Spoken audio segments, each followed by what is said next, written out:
Hello and welcome to the May 11th edition of the Bubb Report. In recent weeks, citizens have been raising the alarm about the lack of medication at the nation's primary and secondary care facilities.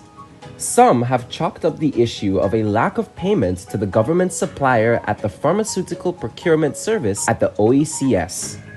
The Pharmaceutical Procurement Service is the official institution within the OECS that procures medicines and allied health equipment on behalf of member states. Members on both sides of the aisle recently raised the issue of medical procurement in Parliament. This week on our program, we triage the current state of healthcare in Grenada and ascertain in order of priority the most urgent needs of the primary, secondary, and tertiary levels of health. Also on the report, we sit with the son of the Dominican Prime Minister, Rosie Douglas, who has been calling for more transparency at the level of the Caribbean Court of Justice. He argues that citizens of the Caribbean perceive the court as too political, which is why several referenda had failed in some jurisdictions when the question of the CCJ came up for a vote. We welcome our guests, Cabral Douglas, General Legal Counsel, Dr. Clarice Modest Kerwin, Member of Parliament for St. Mark, Nikisha St. Bernard, President of the Grenada Nurses Association, and Dr. Sonia Nixon, General Practitioner and member of the Grenada Medical Association. Here is our host, Dr. Kellon Bubb, with this week's installment. We thank you for joining us. Viewers and listeners, we are now joined by Mr. Cabral Douglas. He is one of the sons of the late Socialist Prime Minister of Dominica, Rosie Douglas. Mr. Douglas, the son of a wealthy businessman and coconut farmer who named his boys after world statesmen, became a leader of the Caribbean's Black Power movement and a supporter of Dominica's drive for independence from Britain. As a campus leftist, he gained notoriety by participating in a 1973 sit-in by Caribbean students at the Computer Center of the Sir George William University in Montreal, Canada. The students contended at the time that they were being failed because they were black. When the police moved in, the university's mainframe computer was destroyed. Mr. Douglas was subsequently jailed for 18 months and deported to his native land of Dominica, though he later returned to Canada to earn a political science degree from McGill University. Mr. Rosie Douglas founded the Popular Independence Committee in Dominica and briefly became a senior senator after the island won independence from Britain in 1978. He was dismissed from government after he invited Cuban troops to help Dominica following Hurricane David in 1979.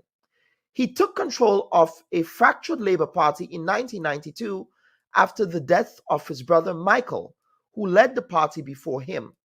In his campaign for the elections on January 31st, Mr. Douglas promised to use his international contacts to attract new businesses, develop ecotourism, and lessen Dominica's dependence on banana exports. The Labour Party won 10 out of 21 seats and agreed to share power with a former foe, the Conservative Dominica Freedom Party, which had won 2 seats, promising to clean up corruption and diversify the economy of the island.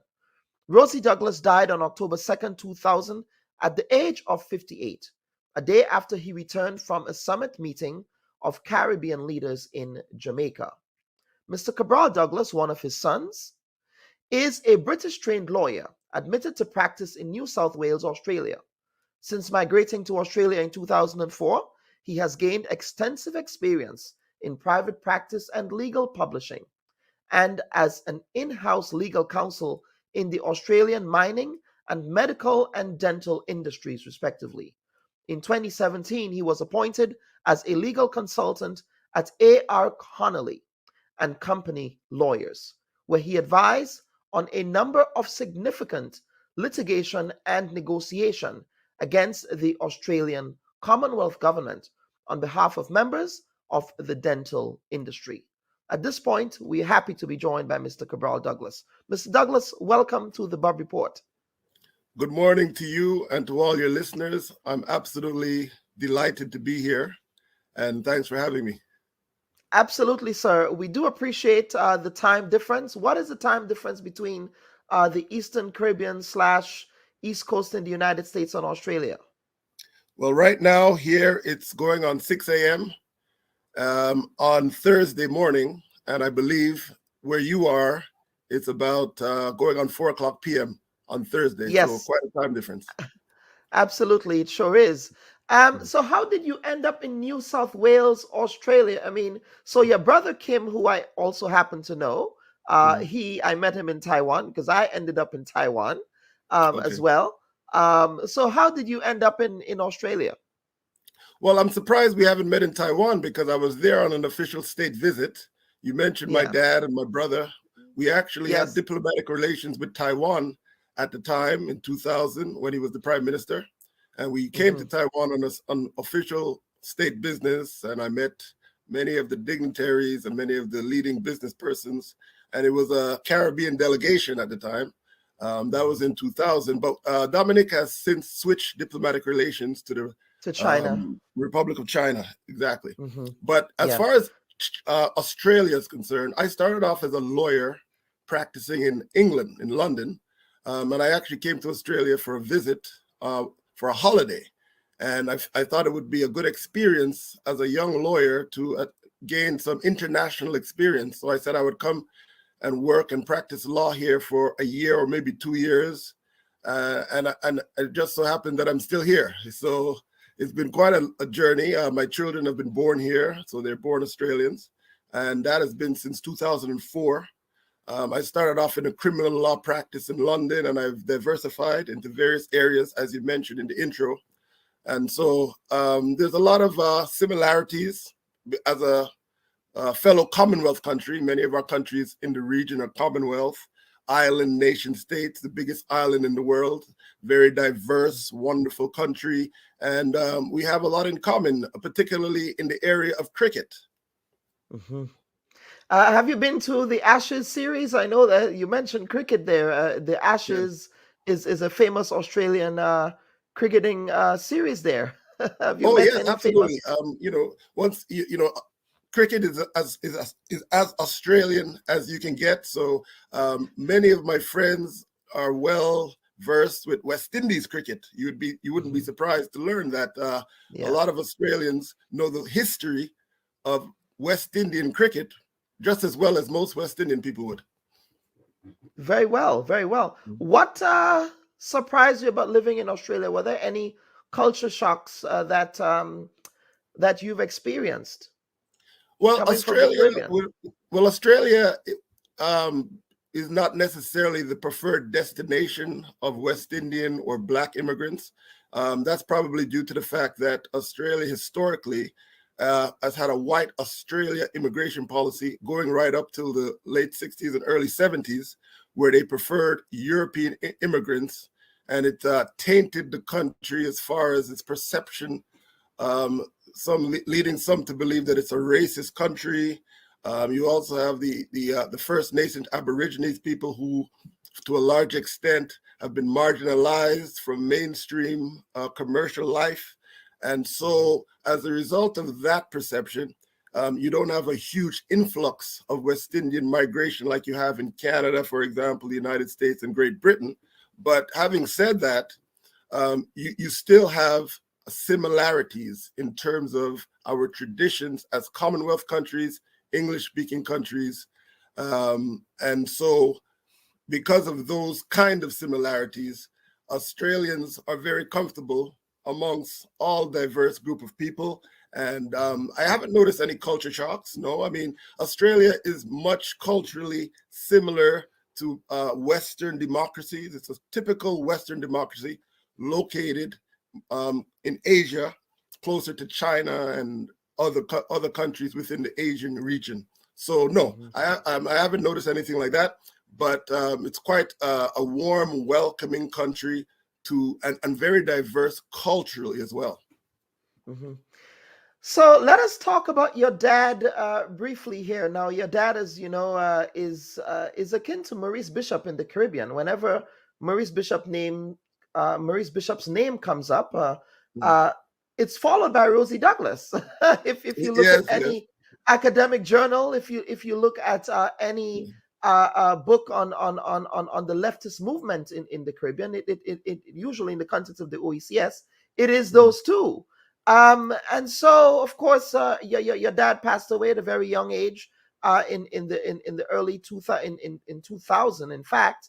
Um, but growing up as the son of a leading politician, how was that on you as a family personally? Because normally, we hear about these public figures, but of course, we Mm. have to appreciate that public figures also have families.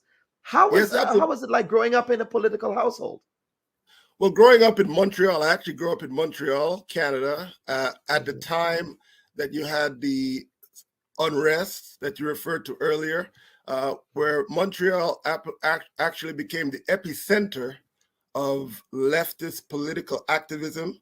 You had a number of prominent West Indians who were at the forefront of that movement, including my dad, people like Ann Cools, people like Alfie Roberts, people like Franklin Harvey, who was a Grenadian, in fact, and he was the one who actually wrote the Constitution for the New Jewel movement, which ended up seizing power in Grenada during the Grenadian Revolution. And so I, growing up within that political climate at the time, you have to remember that you had the independence movements taking place in Africa, and a lot of the Caribbean was agitating for independence as well, and looking for some type of transition from, a colonial state of mind, a colonial state of being, to a liberated independence, and what that would look like.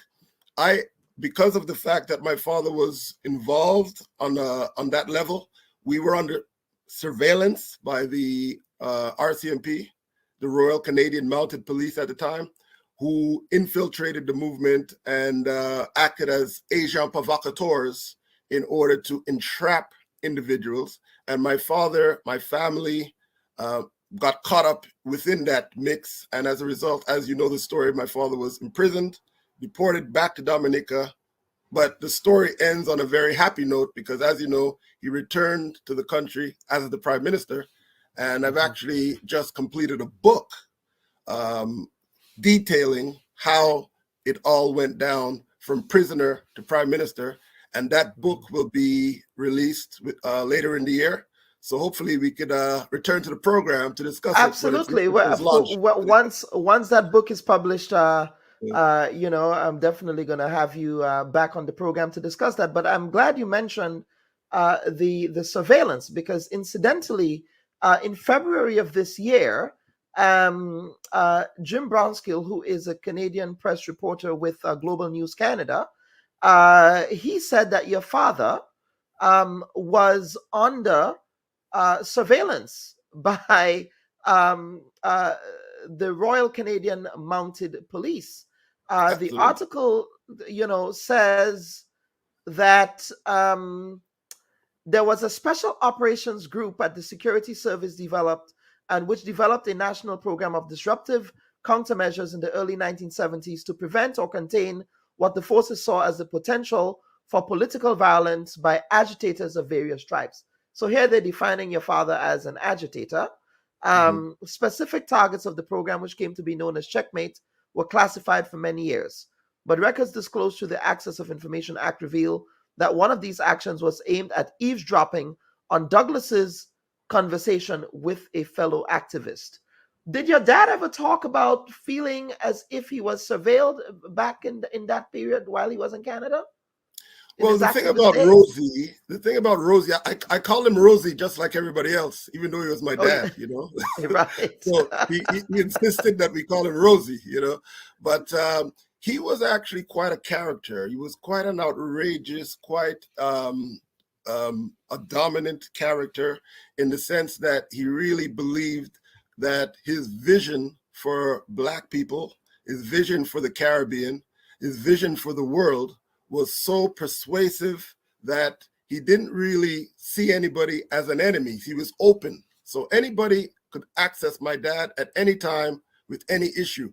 And as a result of that, it wouldn't have been a difficult task if you wanted to run a surveillance campaign against him. And that's exactly what happened. So as a child growing up in Montreal, we had an individual by the name of Warren Hart, who we used to refer to as the General. And he was actually a plant that was brought in from the United States to infiltrate the movement. And he was at the house all the time. It was actually my mother, Faye Johnson, who was the first person to identify that this man must be a spy, because he used to come to the house and he would be in the living room and he always refused to take off his sports jacket. And my mother said, I don't trust a man who sleeps in his sports jacket. So, and so, and of course, there was an aura of solidarity within the Black community. So everybody was included, and it wasn't a situation where people were looking at anybody skeptically. But my mother knew that Warren Hart was a spy. And years later, the McDonald Commission of Inquiry released a report which revealed the extent to which Warren Hart went to entrap my dad. I actually traveled with my dad and Warren Hart on a solidarity tour across Canada, where he encouraged us to use weapons and explosives and engaged in violent activity in order to entrap and imprison and deport members of the movement, to splinter the movement and destroy it. So that all of that is part of my life and part of my background and history growing up in Montreal. So it's quite a fascinating upbringing, which is why, over the years, people have always said, you should write a book. Man, you need to write a book. So I finally decided to sit down, focus, and write the book, and it'll be released shortly. Yeah. So, of course, and we're going to segue now a bit here. Your father's party is still in power in Dominica. Would that be a fair assessment? Yes, Mr. Yes. The current Prime Minister of Dominica. He, of course, is one of the successors of your dad, because, of course, after your dad died, his successor, Mr. Pay Charles, passed away shortly. And the current Prime Minister took office and has since been there. It appears as if that there has been shall we say, a parting of ways with the Douglases and Mr. Skerritt. Would that be a fair assessment? How active are you in the party right now, as a family, as a political family? Going back to the 2000 election, the Dominica Labour Party had been in opposition since 1979. After the ousting of Patrick John. Patrick John was the country's first post-independence prime minister, and he was actually ousted, and you had to set up an interim government, which led to the left becoming splintered. So you had the radical left and you had the moderate left, who splintered into two separate factions, which allowed the Dominica Freedom Party, conservative, under the leadership of Eugenia Charles. Eugenia Charles was instrumental and famous for asking Ronald Reagan during the Grenada Revolution. Grenada. Yes, to invade Grenada. So Grenadians will be familiar with Eugenia Charles. Whether you supported the invasion of Grenada or you were opposed to the invasion of Grenada, it wouldn't have happened without the insistence of then OECS chairman Eugenia Charles. And I cover that period of history in the book. And so Eugenia Charles ruled Dominica for 15 years, and her party also became factionalized, and a group of businessmen splintered off and formed the United Workers' Party, led by Edison James at the time, who became the prime minister in 1995. So Rosie was pretty much in the political wilderness, if you will, because Dominicans, you have to remember, at this time coming back to the Caribbean in handcuff and leg irons, because when Rosie arrived in Dominica, he was a criminal, he was deported, and he was the last person that you would think would be a candidate for the highest office of prime minister at that time. So it took a long time for him to persuade and agitate and campaign and convince even the party that he should be the leader, because even his brother Mike was quoted as saying in a famous documentary that he couldn't be a part of a party that Rosie Douglas was into because of his radical leftist, almost communistic ideas. You see, so for Rosie Douglas to rise to prime minister from where he was is an extraordinary historical feat that needs to be studied and understood, which is the reason why I decided finally, after all these years, to document it and include all of the various elements and periods that we went through. And of course, as a result of his alienation, he became a central figure in the World Mathaba. That's the organization in Libya that was involved in advising and providing logistical support for liberation movements in Africa and other parts of the world. And so one of his greatest political feats was his contribution to the freedom of Nelson Mandela as leader of the World Mathaba. It was Rosie who convinced Gaddafi that they should channel their support within the Mathaba away from Stephen Biko and the Pan-Africanist Congress and towards the ANC and Nelson Mandela. And eventually, Rosie was able to provide that support, get in contact with various ANC members who were in exile, because we have to remember, at the time, the ANC was a banned political party. And so Rosie was able to meet and advise and move members from Angola and Mozambique and other neighboring islands in exile up to Tripoli to provide them with the necessary military and logistical support to topple the racist apartheid regime in South Africa. So Rosie Douglas was a part of that. And at the inauguration, he was seated right there, center stage, along with Fidel Castro and others. And, just before he died, he visited Tripoli, and he received a 21 gun salute from the leader of Libya at the time, Muammar Gaddafi. So he was involved not only within the Caribbean region and Dominica, but in Africa, Europe, and he was really a global political mover and shaker on the world stage, if you will. So absolutely. So you're not as involved with the affairs of the party right now. Have you guys parted ways? Well, Skerritt is now in charge. Roosevelt Skerritt, who is the current prime minister. What's that relationship like? Roosevelt Skerritt historically was a Freedomite, so he was affiliated with Eugenia Charles's party. At the time, so he was more for a centrist. Then, would you call him that? Yeah, he was more of a centrist, a young centrist with no ties to the Dominican Labour Party or the principles that the Dominican Labour Party has stood for historically, which is basically that all shall eat, and that it was all about the individual man having an opportunity to educate himself. A lot of Dominicans were educated as a result of the initiatives taken by my father. The whole Cuba scholarship program was initiated by my father. After Hurricane David, for example, he attended the Non-Aligned Conference along with people like Maurice Bishop, who we met with at the conference to provide a platform for the Caribbean and also to provide a platform within Africa. So Roosevelt Skerritt was never a part of that tradition, you see? So it was probably an error in judgment for my father to recruit him to represent the Dominican Labour Party because he was not a Labourite in those terms, right? But that's history now. My father went down to the community of Vacaz to recruit a young Roosevelt Skerritt, and he was sitting on both sides of the fence, but he realized that the Dominica Freedom Party's days were numbered.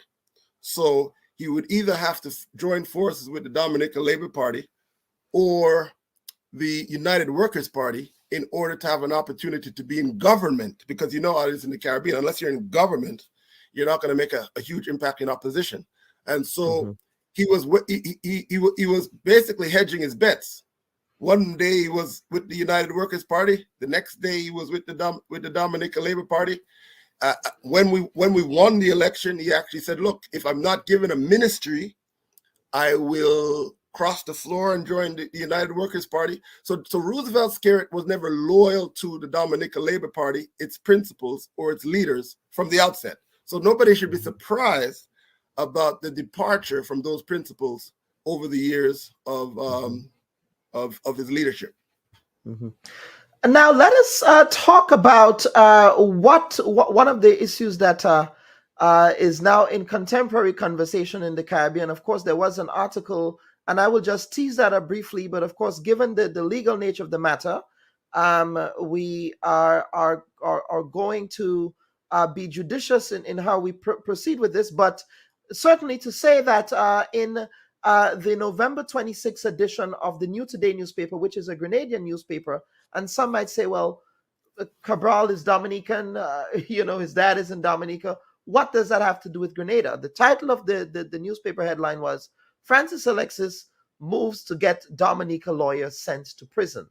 And then, of course, the article goes on to talk about the reason why that attorney is making that move there, Dr. Francis Alexis in Grenada, over allegations that you made. But before we get into that part of the conversation, we want to talk about a concern that you have in respect of the Caribbean Court of Justice. Now, the Caribbean Court of Justice has been touted as our final appellate court in the region, so that we no longer have to go to the colonial court in the United Kingdom, which I'm sure your dad would be happy about, to have a local indigenous court that is a post-colonial experiment, if you think about it. Yes.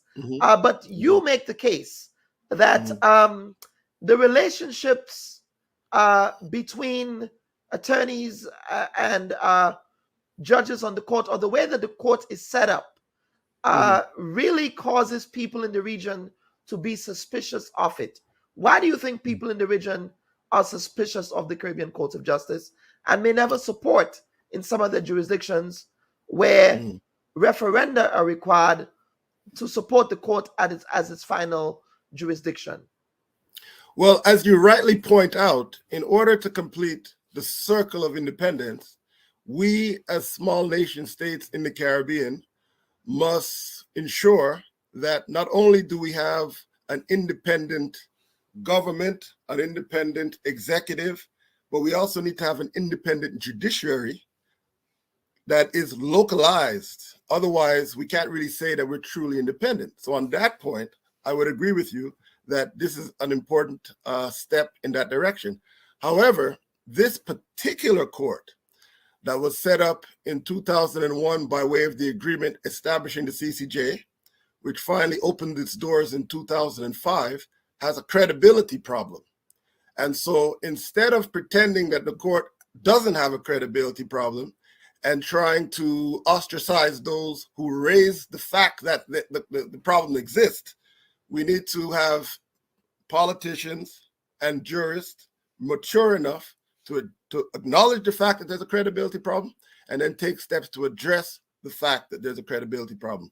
So, for example, there are 15 members of the Caribbean community that are signatories to the revised Treaty of Chaguaramas, who has a central objective of bringing about regional integration under the single market and economy. So every one of those governments, all 15 of them, are members of the court in its original jurisdiction. So that is an international court to enforce the treaty, which brings about free movement of persons, for example, and other provisions to ensure that we have an integrated Caribbean. However, at the appellate level, which is what we're discussing here, we have only 4, now 5, I believe St. Lucia joined the court. We only have 5 countries that have acceded to the jurisdiction of the CCJ. And that is after over 20 years of operation.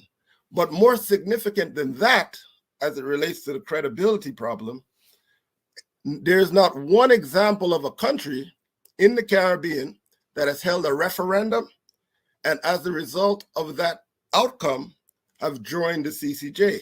So we've seen a referendum in St. Vincent and the Grenadines in 2009 that was defeated. We've seen one in Grenada in 2016, which was defeated. We've seen another one in 2018 in Grenada, which was defeated as well. So we've seen one in Antigua in 2018, which was also defeated. So there's not one simple example of a country in the Caribbean that is a member of the Caribbean community that has went to the people of that country for their consent to join the CCJ, and the people agreed with that. So the people of the Caribbean understand that there's something flawed about this institution. And so at some stage, we're going to need to address that. For example, the court physically sits in Trinidad and Tobago. It employs a number of residents and citizens of Trinidad and Tobago. Yet Trinidad and Tobago is not a member of the court, even though the court physically sits in Trinidad and Tobago. Its final appellate court is the Privy Council in Trinidad. Yes, you. Yes. I mean, in Jamaica, for example, Jamaica hasn't joined the court either, right? The countries that have joined the court, for example, Guyana joined the court from the outset. Barbados joined the court from the outset in 2005. But all of the countries that have joined the court, whether it's Guyana, whether it's Barbados, whether it's Dominica, and or St. Lucia, have all joined the court by way of supermajorities in parliament. So they never had a consultation process with the people of the country for their consent. And have you seen in Grenada, even in a situation under Mitchell where you had a 15-0 sweep in parliament, the Constitution of Grenada required a referendum. And even with the overwhelming support for the government of Keith Mitchell could not move the people of Grenada to support the Caribbean Court of Justice. Same thing in Antigua. You had a supermajority of 15-2 or 15-3 in Antigua. Yet you cannot get the people who support the government to move toward the CCJ.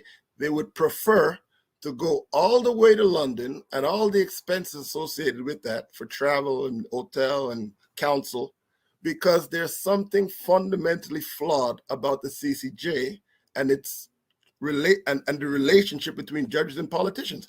I mean, Ferdinand Stewart, who was the former Prime Minister of Barbados, summed it up this way. He said that the Caribbean Court of Justice is something that we have to be wary of, because what you have is politicians with robes, wolves in sheep's clothing, and we have to be aware of that. And had he won the election, he stated during the campaign his intentions to withdraw Barbados from the court, because he was not about to be disrespected by, I'm quoting him now, this is not Cabral Douglas saying this, I'm not about to be disrespected, and Barbados is not about to be disrespected by politicians with robes on. And that is at the heart of the issue. And we see how that is manifested. Do you believe, in Dominica. Is it your theory of the case that judicial activism occurs on the benches of the Caribbean Court of Justice? Well, what you have with the Caribbean Court of Justice is that the court has become politicized, right? And I think that's what Ferdinand was speaking about when he said politician with robes on.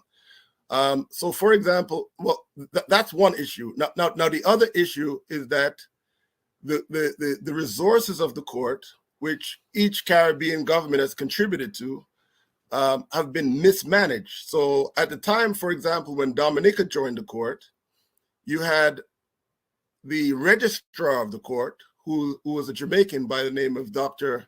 Lighton Jackson. And he said, he warned the government of Jamaica against joining the court. And he was dismissed by Sir Dennis Byron. Many of the senior members of the court were dismissed. And he was concerned about the industrial practices of the court, the arbitrariness of the court, and the lack of independence of the court. And that is a professor, former registrar, and lecturer at the University of the West Indies telling the government of Jamaica not to join the court for those reasons. In the case of Dominica, for example, we were first introduced to the court in 2014 at a time when the court was in turmoil. You had all the consecutive dismissals. You had all of the allegations of corruption, for example, were taking place. And so the court actually came to Dominica because Roosevelt Scared had an 18-3 majority and was able to change the constitution to bring about the court. But what we're seeing now as a result of that is a high-level tactical game of quid pro quo. You scratch my back, I scratch yours. So Skerritt sought to give the court credibility at a time when it was losing credibility in exchange for Byron protecting Skerritt. And that is fundamentally what the problem is. So as soon as Byron retired, not long after he retired, 2019, he was appointed as the sole electoral commissioner for Dominica. The Constitution of Dominica doesn't make any provision for a sole electoral commissioner. You have an electoral commission that conducts elections in Dominica. Yet here it is that we have Sir Dennis Byron, former president of the court, now presiding over elections in Dominica. And ever since he was appointed, all efforts at electoral reform, and we're talking about basic, fundamental electoral reform. We're talking about voter ID cards. We're talking about cleansing the voting list. We're talking about treating and paying for plane tickets for individuals to come home and vote. These are basic provisions that most countries have achieved a long time ago. Yet in Dominica, as soon as Byron was appointed, and that was in December of 2019, there has been no consultation with the people of Dominica. The only person that consults with the electoral commissioner is Roosevelt Skerritt, the prime minister of the country. How could the prime minister of the country But shouldn't the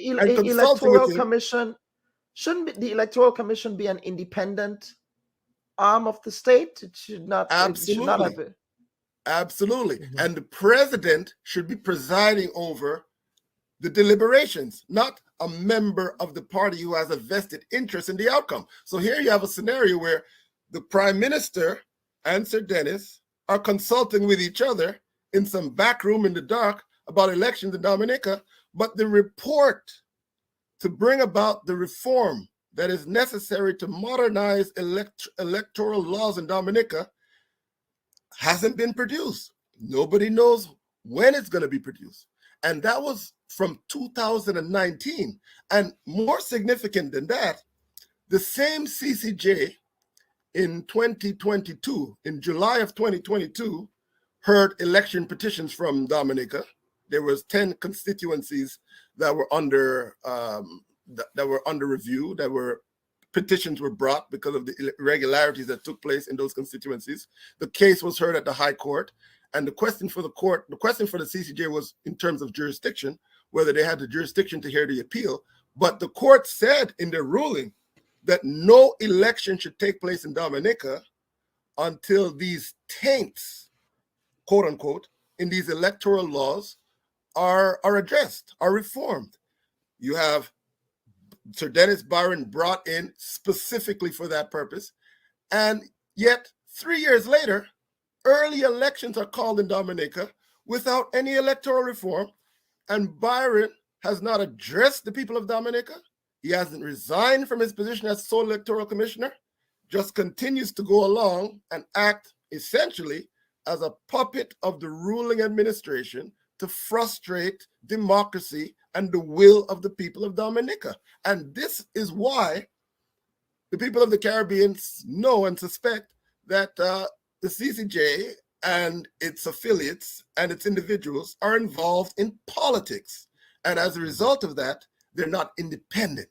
And we see this manifesting itself in Dominica. How do you propose we get out of that loop? If you know that loop of alleged political involvement of members of the court with politicians, how do you propose we really create guardrails that safeguards the rule of law? Well, the way the Caribbean Court is set up, you have what they call the Regional and Judicial Legal Services Commission, right? Mm-hmm. Now, the Regional and Judicial Legal Services Commission is an institution that's part of the CCJ that is meant to be independent for that very purpose. However, what we've seen happen in Dominica is that Dr. Francis Alexis, when the court was inaugurated in Dominica, Dominicans were introduced to Dr. Francis Alexis. He was the keynote speaker at the State House. And he also launched his book, Changing Caribbean Constitutions, that was on sale at the event. So he who was at the event, was eventually appointed to be the chairperson and a member of the Regional and Judicial Legal Services Commission. Now, the agreement establishing the Caribbean Court of Justice has provisions as to what are the qualifications of an individual that should be appointed to ensure that we have a cross-section of individuals from a cross-section throughout the region, right? And so Dr. Francis Alexis was appointed under Section V1E of the agreement establishing the CCJ, which specifically calls for a member of civil society. Well, Dr. Francis Alexis, as you would know as a Grenadian, was the chairperson of the Grenada Constitutional Reform Commission, sponsored by the government of Grenada for the sole purpose of bringing the CCJ to Grenada and making the necessary constitutional changes to pave the way for Grenada to become a member of the court. So quite clearly, Miss Dr. Alexis was not eligible to be appointed to that position. So he was appointed to that position by the agreement prescribes that he should be appointed by the chairman of the OECS and the chairperson of CARICOM, who is Didicus Jules and also Irvin LaRocque at the time. But clearly, as an individual who wasn't eligible to be appointed, it's very suspicious that he would be appointed when he wasn't eligible to be appointed. And so this is where the politics comes in. So I don't really understand, even though I'm a lawyer, I don't really understand what this case is about. There's no dispute here, right? This is simply an attempt to intimidate myself and the media of talking about the corruption at the CCJ. And by doing so, what you're doing actually is you're further eroding the credibility of the court amongst the people of the Caribbean. These issues need to be spoken about and addressed in order to overcome them, in order to resolve them. So they're doing the exact opposite of what they need to do in order to gain the credibility and trust of the people of the region. And our final question, Mr. Douglas, how do you think, because you know there are issues of conflict of interest that appear to permeate every aspect of Caribbean life. So if I give you an example, in the context of Grenada, for example, you may find relatives working in the same ministry where public service rules prohibit them from working in different aspects of that ministry. You may find, for example, that politicians may appoint, and this not only happens in the Caribbean, but some might say that owing to the small nature of the Caribbean, that it might be very difficult to avoid those notions of conflicts of interest, that conflicts of interest is inevitable. Notions of nepotism would also be inevitable. What is your thought process on that? Well, we're not talking only about conflict of interest. We're talking about bribery of public officials. That's what we're talking about. We're taking the next step. We're talking about corruption at the CCJ. We're talking about illegal appointments. We're talking about funds changing hands. We're talking about democracy being usurped from the people of Dominica. That's what we're talking about. We have in Dominica, because you have to remember, in most of these countries, whether it's Grenada or Dominica or other parts of the Caribbean, we're very young democracies. Like in Australia and Canada and the United States, for example, these democracies have had 200 years to develop and to mature and to strengthen their institutions. In the Caribbean, we haven't had that history. And so these are just some of the... You're right. You're still very growing pains, as they say. Yes. So what we're seeing is some of the growing pains of that process, which is inevitable. But that is where we start to slide down a slippery slope, when you have corruption at a high level to the extent where you have an independent democratic country sliding towards a one-party state dictatorship. That is where this all comes to head, and it's very, very unfortunate. Mr. Douglas, this is a very interesting conversation. Any final comments? Of course, once your book is published, we'll have you back. on the report. I would be very fascinated, especially around those spying and surveillance bits there. I think, a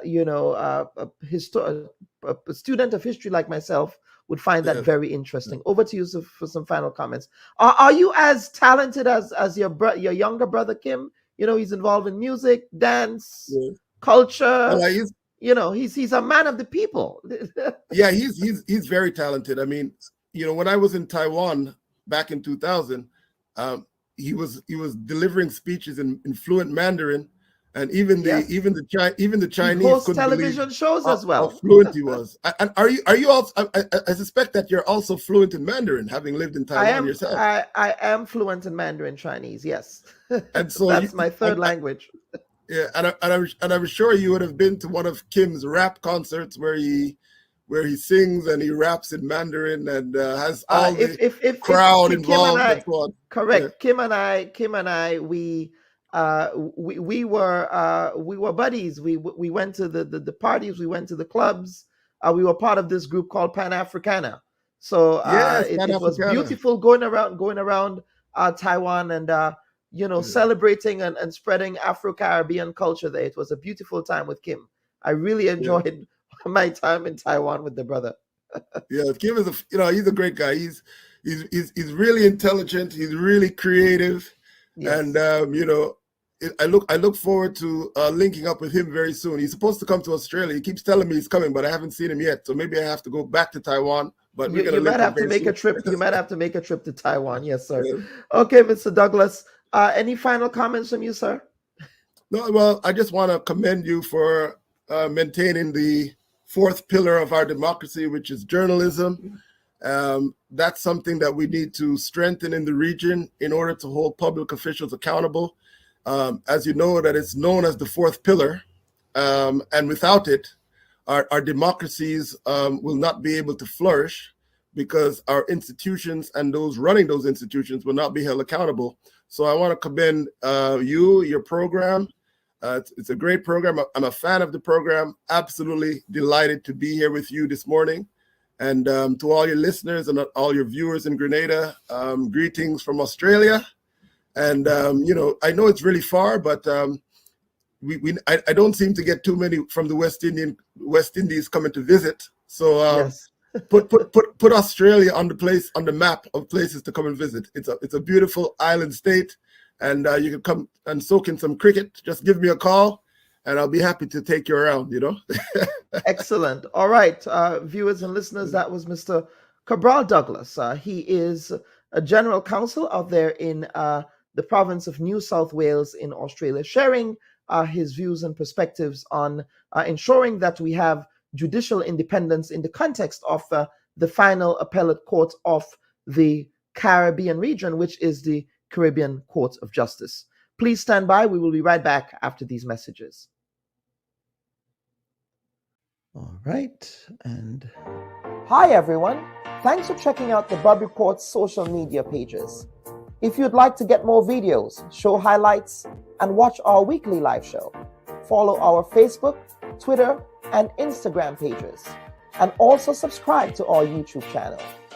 You can catch repeat episodes on Wednesdays at 4 and 5 p.m. respectively on CRFM Radio and GBN TV in Grenada. We are also viewed on Sundays at 8 p.m. on WPG10 throughout the Caribbean. Thanks for watching.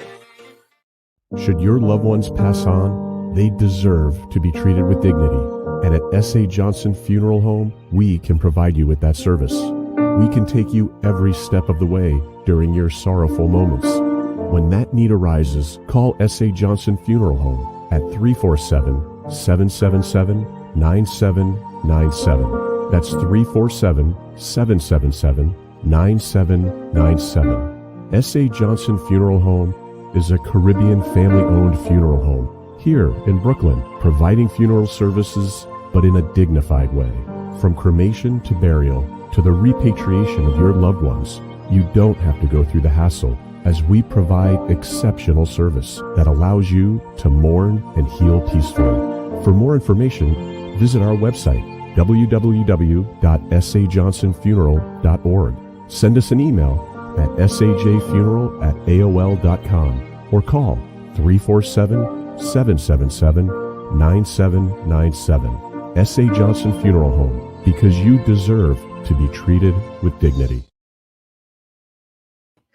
And viewers and listeners, welcome back to this week's episode of the Bubb Report. Now, healthcare, health administration, the quality of health of our citizens continues to be a perennial conversation that we have in Grenada. And of course, as part of that perennial conversation, we have committed ourselves here on the Bubb Report to ensure that we can have conversations about the ongoing state of healthcare in Grenada. Lots of developments occurred over the last year in respect of pronouncements for the relocation of the General Hospital in St. George, in respect of pronouncement for the regularization of nurses, and other primary healthcare challenges that citizens face. Issues of disease burdens continue to confront the population, life expectancy issues, and so much more. And here to make sense of these issues is an esteemed panel of medical practitioners who have committed themselves to the service of the healthcare in Grenada, Carriacou, and Petite Martinique. I'm joined by Dr. Sonia Nixon, who is a general practitioner, and this is actually her very first time on the Bubb Report, so I welcome Dr. Nixon.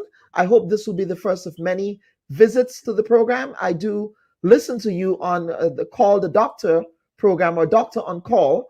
I remembered it as Call the Doctor in a previous dispensation when I was growing up as a child in Grenada, but it's the same concept, and you do that very well. I wish more people would tune in because you provide some very valuable information.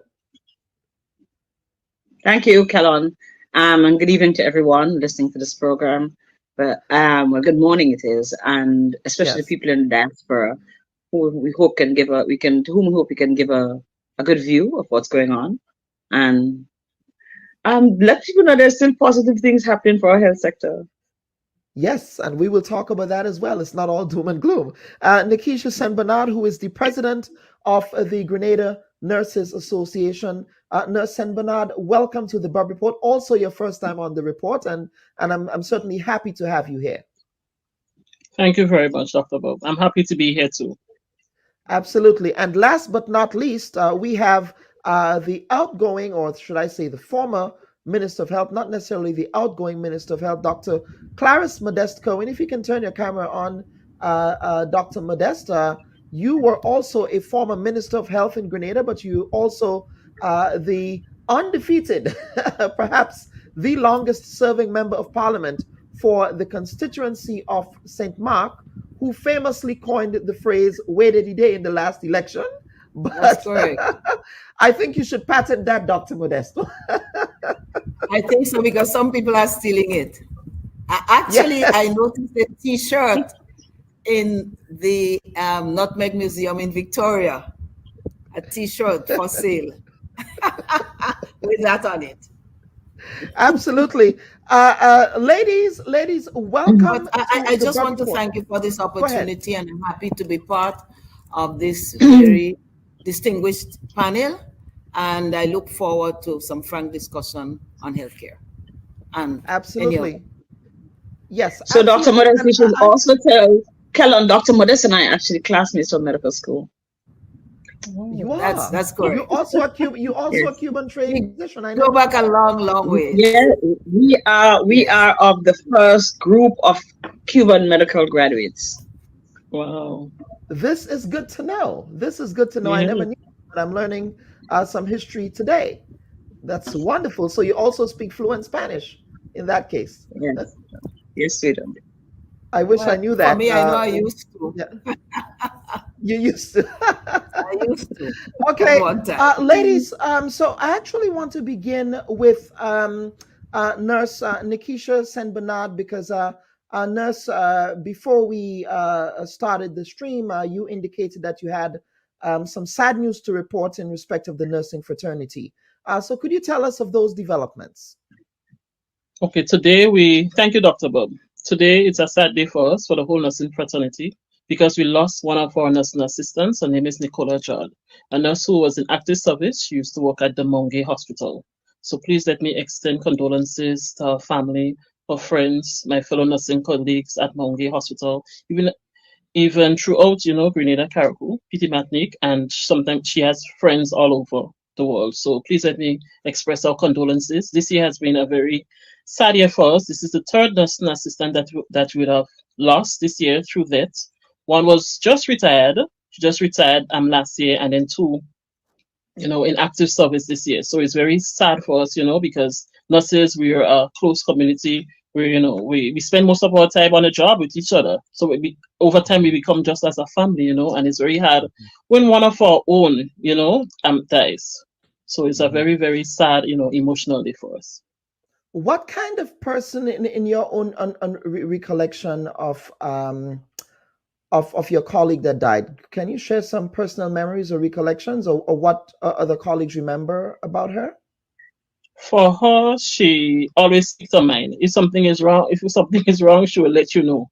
She, for local collector, she doesn't put her mouth in body to say anything. She'll tell you. But once she's on duty and so forth, you used to give her talk. Sometimes she used to be late and so forth. We'll give her talk with that and so forth. But mind you, when she reached the work, man, she give you quality service. You understand? She was a hard-working nurse and so forth. And she also loved her children and so forth. So, we have fond memories of her and so forth. And my interfacing with her at different times, she always said, hello, how are you? And so forth. I would ask her how she's doing and so forth. She was a straight up, frank person, but was very, very hardworking. I must give her that. And of course, we here at the Bubb Report extend condolences to you and the fraternity on her loss, and may her soul rest in peace. Thank you so much. We appreciate it. Absolutely. Yes, and ladies, yes, go ahead, Dr. Nixon. On the loss of it, it's hard to lose a nurse at all. It's harder to lose a nurse in these days when we have such shortage, but I think it's hardest losing a nurse who gives mental health services, because that you have to do not just with knowledge. You have to really have profound love for the care that you give, and that's what I think of even more. A lot of us have families who have gone through. Some of us have actually gone through mental health services. Mental health nurses take nursing to a totally different level, and for me, that is even the saddest part of her loss as a nurse. Dr. Modesta, do you want to offer any comments? Just to echo Dr. Nixon's sentiments and to empathize with my dear sister, St. Bernard. The loss of anyone is always sad, but the loss of one who is inactive in duty to the community and to the community of Grenada is a very tragic one, very, very, very sad for all of us, and so to extend condolences. I know how close the nursing fraternity is, and I happen to be in one of the funerals that St. Bernard spoke about, and you could have seen the outpouring there, and I expect this one will be no less. So we really, this is a sad passing for us to have one of our working nurses, and as Sister Nixon said, when we have so few, it is even more painful to lose them. So my sympathy, I empathize with all those closely involved with the deceased, and especially to the family, and of course the nursing family around her. Absolutely. And as you said on background, you were saying, Dr. Modeste, that given the nursing shortage that we have in Grenada, losing one nurse is like losing 100 nurses, if you think about it. Yes. So certainly my thoughts and prayers goes out to the family and to the nursing fraternity on her loss. Yeah. So panel, now if we were to give a prognosis of the current healthcare system in Grenada, what would that prognosis be? And that's the first part of the question. And the second part of the question is, would it be fair to say that in spite of any government's best intentions to address the healthcare needs of its citizens, that it also comes down to a sense of personal health responsibility as well? Sometimes I think, people always say, well, the government didn't have this for the hospital, the government didn't have this and that and the third. But the question is, how did you end up at the hospital in the first place, right? Where is that personal responsibility? And I think sometimes that tends to be missing in the conversation around healthcare. So who wants to take this first? I see Dr. Nixon was smiling there and saying yes. So, you can look at healthcare, because that's what's been brought about to us, because it's so outstanding, so in our face, as just what happens at a hospital. But I tell you what the definition by World Health Organization of a health system, because that's what we require to ensure that care is delivered, that care is restored and maintained. It says all the organizations or organisms, whatever you want to put it, that include people and action whose primary intent is to promote, to restore, and to maintain health. So that's just not the hospital. We can go and think about the alma mater and what it looked like. And every single health system development or health system strengthening program everywhere in the world, every time you talk about health today and being able to take care of your population, it goes back to being able to deliver primary care, which so much speaks to preventative care, because that's what's going to have to happen at the level of our community, right? So it means the health system also includes the mothers who ensure that their children get vaccination, the grandmothers who take the children to the clinic to get vaccination, the nursing assistants at home who don't have nursing education but make sure that somebody who's who's rehabilitating, or somebody who's convalescent, who's been cared for after surgery, or who's very ill, like having cancer or end of life issues, those are parts of the health system. So in order to answer a question, we kind of cut it down into slices and see what is happening at different levels, because it's not simple. Unless we can find, however, leadership, and I said this, and I'm saying this in a very generic way. I'm not talking political leadership, but leadership that is able to see the health system from a bird's eye perspective. What is it that the 100,000, I say 112 today because the weather is good. What is it that this population of Grenadian people and people from Carriacou and Petit Martinique need in order to be well, in order to prevent disease, in order to have all their vaccines, in order that they understand how we go to collectively going to prevent them from getting sick, in order that we can figure out how we're going to ensure that life expectancy increases and not decreases. In the 60s, it was 60%. It was in the 60s age group. Okay, we've come a long way to 75 and I think 72, where 72 is for the men and 75 for the women. And generally, men have a shorter lifespan. You guys do crazy things, you drive fast, drink too much rum. Yeah, I mean, do drugs, right? Get engaged in violent events. But the truth is, we're gonna have to look collectively, like I say, cut the pie down, see what our responsibilities are, and see where the gaps are, and see how we can come together and make sure we don't have to spend too much money at the hospital. It's not just about doctors. I know I'm here looking at it from a doctor standpoint, but it's not so much about doctors solving problems. We have to focus on how we're going to prevent the health problems that we have in Grenada. So looking at it through that systems lens, what do you see?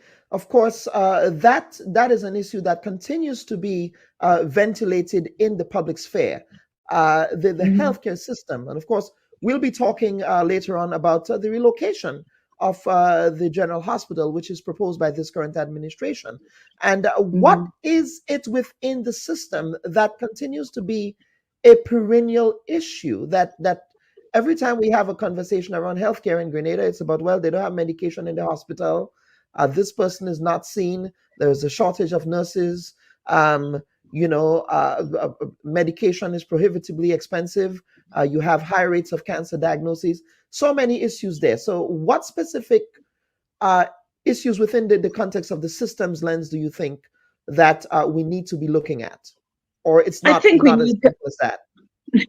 No, the truth is we're in trouble in relation to secondary care and the challenges of high levels of hypertension and diabetes and their complications, early mortality and all the rest of it. But we also, at the same time, while we're trying to salvage, I think we need to reinstate a healthy, and I'm using this word very loosely, but a healthy primary healthcare system.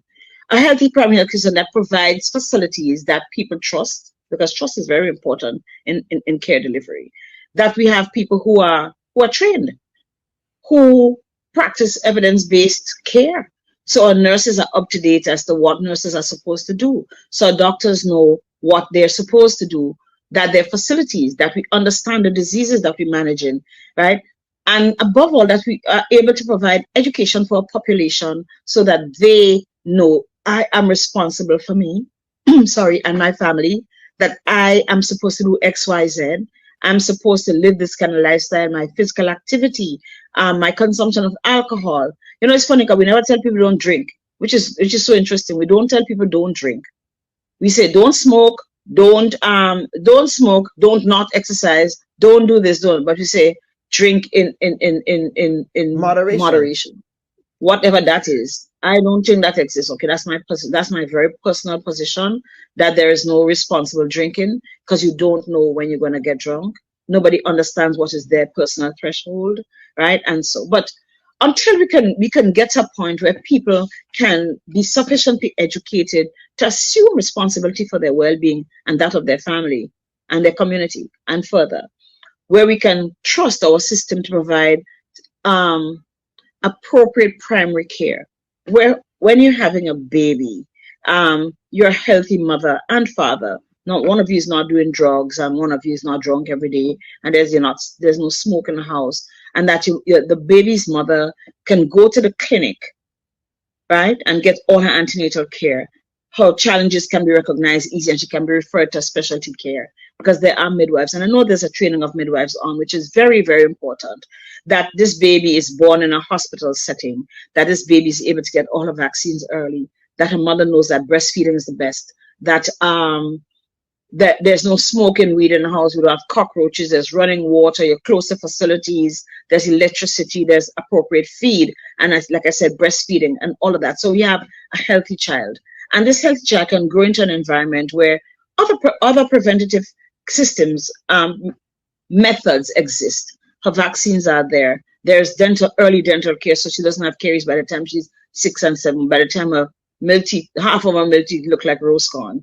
Do you understand what I'm saying? Right? That she doesn't, this child is not involved in consuming too much sugar sweetened beverages and ramen. I cuss about those two things every day, right? So that you live in an environment where there is optimal lifestyle for good health. The children can run out and play. A child is not grossly involved in using handheld devices for entertainment. There's no abuse in the house. There's no always worrying. There is harmony, and mommy and daddy have a job. All of those social things that are going to contribute to wellness, to health and wellness, must also be. So it's a big societal thing. We have to see how are we going to improve employment, among other things. How are we going to ensure that there's crime and violence and abuse, sexual abuse and otherwise of our children in the community? Do our children have access to proper health so that they can understand that they too must ensure that their offspring and their behaviors and their own personal behaviors must go a certain way, or are we going to allow our boys to start smoking weed by the time they're 10 and not understand? So once we can have those social determinants dealt with early, that there's access and understanding and ongoing education and support of families, so we know that primary care is taken care of, I think that's the first place for us to start. But we also need to upgrade the understanding and the level of not just training, ongoing training of our staff, so they too can understand that they're not inundated with so much negativity, right, and so much lack. Because sometimes it's just lack and frustration, and nurse just can't bother. And I can understand when nurse just cannot be bothered, right? Because nurse doesn't have the responsibility to find gloves. She doesn't have the responsibility to find syringes. That's not her business. She goes there in the morning, she counsels her staff, she makes sure her babies get their vaccines, she makes sure pregnant women have their bloods and check their weight and all the stuff. That's her responsibility. So we have to arm our staff. We have to train them currently so that you don't have people talking about things I don't even use anymore, are not even used anymore. But now they are up to date with current global practices, right? So we keep our population healthy from in the community. Do we have roads for us to walk on in the morning? Or are we going to have to be jumping in a drain every time somebody drive fast? Is there light in the night if people want to go walking in the night? Is there are there community spaces in the districts in which we live that people can go and enjoy some football or run and play, catch the ball or whatever thing we play, whatever it is? Does it cost people to be able to use exercise facility? Those are the things, those fundamental things that make sure that that level of primary care is taken care of. Those are what I think primary level, absolutely. At the primary, yes, very important and very practical ways. And let me bring in Nurse Saint Bernard. Of course, Nurse Saint Bernard, you are part of both the primary and the secondary healthcare system, because when the patients get sick, they come to you at the general hospital. You probably remember my late dad. He was at the hospital all the time because he had an issue with alcohol abuse. They called him Crabback Man Trevor Williams. He was in the hospital all the time. I think all of the nurses knew him. But you get people when there is failure at the primary healthcare level, and they come to you at the hospital for care. And it is your responsibility, in line with the doctors as well, to nurse people back to health. What are some of the continuous challenge that you continue to see that is most pressing to you right now? Okay, thank you, Dr. Bubb. If I just piggyback on some of the things that Dr. Nixon said. So, for example, we must have the talk about everybody involvement, because nurses work in a multidisciplinary team and so forth. And if we're talking about healthcare, of course, we must talk about primary healthcare. Yes, the patients come to me, but now what I'm seeing that patients are coming to us more acutely ill and so forth, because of the challenges that we have in primary healthcare. So, for example, we are lucky here in Grenada that we have 6 health centers, we have 30 medical stations, and we have 6 health districts, basically, which are located on the mainland, right? And each one of them are located within a 3-mile radius. And healthcare services in the community are provided mainly by the community nursing department, the general medical doctors, the district medical doctors, and so forth. And then we have some few specialist services like pediatric, neonatology, and dermatology services that are provided at the health centers. Now we go so even further that we're trying to do ophthalmology clinics in the districts and so forth, because we know of the challenges and so forth for persons to actually come to our ophthalmology department at the hospital. Now, because now if I look at it from a nurse's lens, because of short staffage and so forth. No, primary healthcare was some years ago, they tried to revamp it and so forth. And that's why initially the hospital facility had smaller bed spaces and so forth, because primary healthcare had to take up that slack and so forth, that we're going to do more prevention, more education and so forth, so that we'll get less patients coming to our facility and so forth. And that primary healthcare or medical centers and so forth will be open 24/7. But unfortunately, because of short staffage and other different issues and so forth, we only operate at 8 to 4. Now, because we operate at 8 to 4, remember, persons who work in the private sector and so forth have to get time off. They may have to lose the hours and so forth. So sometimes they don't get pay if they don't get to work and so forth. So sometimes patients would come to us and I was like, well, why you didn't bring the child earlier? Why you didn't bring your wife earlier? Or why you didn't bring your husband earlier? Or why you didn't bring your aunt earlier? Oh gosh, nurse, oh gosh, I couldn't have come now because they would have they had to go to work because fear of loss of their job and so forth. You understand? So these are the challenges that we are faced with now. So persons are waiting until they are acutely ill, to come to our facilities. So when they come now, what that causes us, and because the communities are not operating 24/7, we have a lot of bottlenecking at our facility. So for example, the accident and emergency room, when the patients come and they have to wait long and so forth, we get verbal abuse, threats and so forth, because they have to wait. Imagine at our accident emergency facility, we see over 2,000 patients per month, and a lot of patients on a daily basis, and they have to wait and so forth because sometimes they don't want to go, to the health centers. They prefer, because this thing, care at the hospitals will be better and so forth, not knowing that they can access the care at the health center and so forth. They prefer to come to us. Now, because of that too, they have a long wait there. Then we also have overcrowding of our facility, because so much patients have to be hospitalized when they come acutely ill. When you're acutely ill now, it takes a longer time for you to recover and so forth.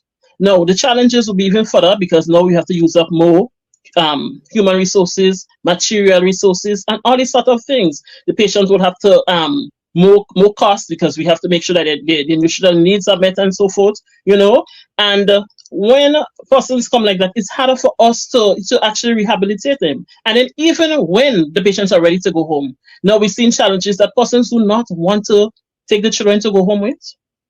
It's like sometimes we come like a home. So for example, they had times where you had patients staying all 3 years on our ward, because on some units, because patients their family did not want to take them home and so forth. So they didn't have nowhere to go to. So they had to stay at our facilities, which means now when you occupy that bed, we can just put out a patient. It will prevent somebody else from getting a bed that are you rehabilitated enough to go home, but because your family members don't want you to come back to, and that means you are delaying somebody else from getting that bed. So these are the problems that we are seeing. Plus, we are already short-staffed. So if we have more patients, ideally through the nurses' lens, where the international standard is 1 nurse to every 4 patients. Internationally, for us, we say at least we prefer 1 to 6. But on any daily basis, we have sometimes 2 or 3 nurses to sometimes 28 patients. Ideally, we're supposed to have 7 nurses on the different shifts. But we imagine we go down to 2 or 3. So what that means, the quality of care will be affected. And our persons are coming in with more even high demand. And when they come in more acutely ill, 1 to 4 or 1 to 6 is for stable patients. It is 1-to-1 care that is needed for acutely ill patients. So if you have 3 nurses, 28 patients, the 1 nurse have to give 1-to-1 care. It's hard for the 2 other nurses to take care of the other patients. So that is some of the challenges that we are seeing. We are being bombarded that because patients are coming in more acutely ill. People are forgetting that they have a responsibility as well to take care of themselves. If, for example, we talk about what I hear you saying. So let's say, for example, I know that there was a recently opened polyclinic in the town of Gore in St. John. Let's say that polyclinic wants to offer 24-hour primary care service. They still would be challenged with capacity in terms of that human resource. Is that what you're saying here? Yes? Of course. Yeah. Because you will need an amount of nurses to be able to work to run the community at 24/7. And because of short staff, we cannot.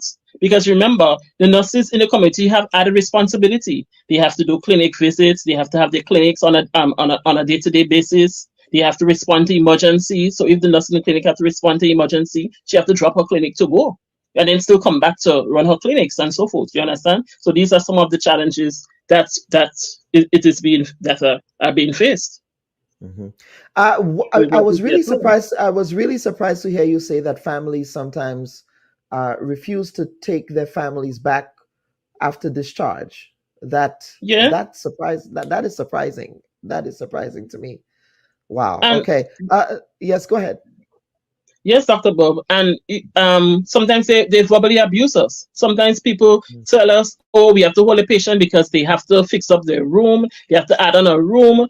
And, adding on, doing construction now. That is a long process. So they verbally abuse us when we say, no, listen, we bring the patient to this stage. The patient is well enough to go home, and they can follow up at our health centers and so forth, and at our clinics, because we do have follow-up clinics at our hospital as well that they can come to. But sometimes they refuse to take their patients home. This is interesting. This is heavy stuff, but it's a conversation that needs to be had. But Dr. Modesta, I'm going to bring you in here. Now, you wear many hats, and people tend to think of you only wearing the political hat, but you wear the hat of a physician. You wear the hat of a physician who serves in the community, so you understand primary health care at that level. but you also wear the hat of a healthcare administration, given your role as a former minister responsible for health in Grenada before being transferred in a cabinet reshuffle to the Ministry of Tourism. So you have a very unique perspective to this conversation. And of course, you're able to see it from both the primary healthcare level, the secondary healthcare level, and the policy making level. Where do we need to go if you were to be given the opportunity to offer advice to the new administration in respect of where they need to go or where we need to go as a country? It's not only the administration, but all of us really. In respect of our healthcare, where do we need to go? Well, thank you, Dr. Bob. And it is my pleasure to share my thoughts.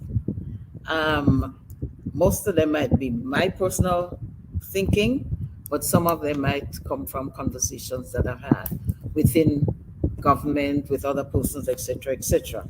And I so agreed with my colleague panelists today about, and you mentioned it when you started off this conversation, about people taking responsibility. Always, number one is number one. Each one of us is number one to take responsibility for our health care. And we do not do that enough. All of us in some ways or the others do not do that enough, some more than others. But also people need to be empowered. And it was mentioned, it was alluded to in terms of education and training and encouraging people to take on lifestyles and so on. Some things need to be learned, to be taught and need to be learned until when one is taught to take on board. And Dr. Nixon mentioned the life expectancy of men as opposed to women. And we know that women do have a few more years than the men. And I just want to add one thing. If you go in any health fair, in any health center, who you see are women mostly, and very few men, are men who are very ill. But men who feel well, the well man hardly goes. So if you have a screening, a health fair, they are not around. And I know in past years, the Ministry of Health did have clinics specifically for men. Not that they would turn away a woman, but you know, the advertisement, the encouragement, the kind of topics like prostate cancer, etc., were targeting men. So that is very important. So the training, reaching out, the occasional screening, as I said before, health center. People do go to the health centers, but sometimes you just need to go to the highway and the byways and do some screening. And case in point, about 2 weeks ago, we had an NNP funding, and some of us decided to do some screening. And we found one lady with her blood sugar level in excess of 500. And any one of the other panelists will tell you the high risk one runs of going into a coma and perhaps dying with that level. But that lady was walking around. And sometimes they tell you, well, I don't feel anything. Blood pressure sky high. I don't feel anything. They say you just feel something in your back and in the back of your neck and things like that. And I say to most of them, by the time you feel that, you're on your way to your deathbed already. So persons taking responsibility and training, and of course, technical people reaching out is very important. But it also brings to mind the shortage of staffing. What can we do? The competition, the brain drain has always existed. Sometimes it exacerbates, sometimes it goes down a bit, but it's always there. They come hunting for our technical skilled people and they take them away. And the attraction is huge, you know. What they get salary-wise, what they can get for the families, they can take the family up, and the grass on the other side always seems greener, and it may be greener sometimes. So maybe one of the things that we have to do is to look at how we can keep our own. If you look at the amount of doctors that Grenada trains every year, I think SGU gives us in excess of 6 scholarships for physicians, and much more at times that I have seen based on the number of applicants and the level of their GPAs and the qualifications. And so I know our government has been able to negotiate for more scholarships in different times.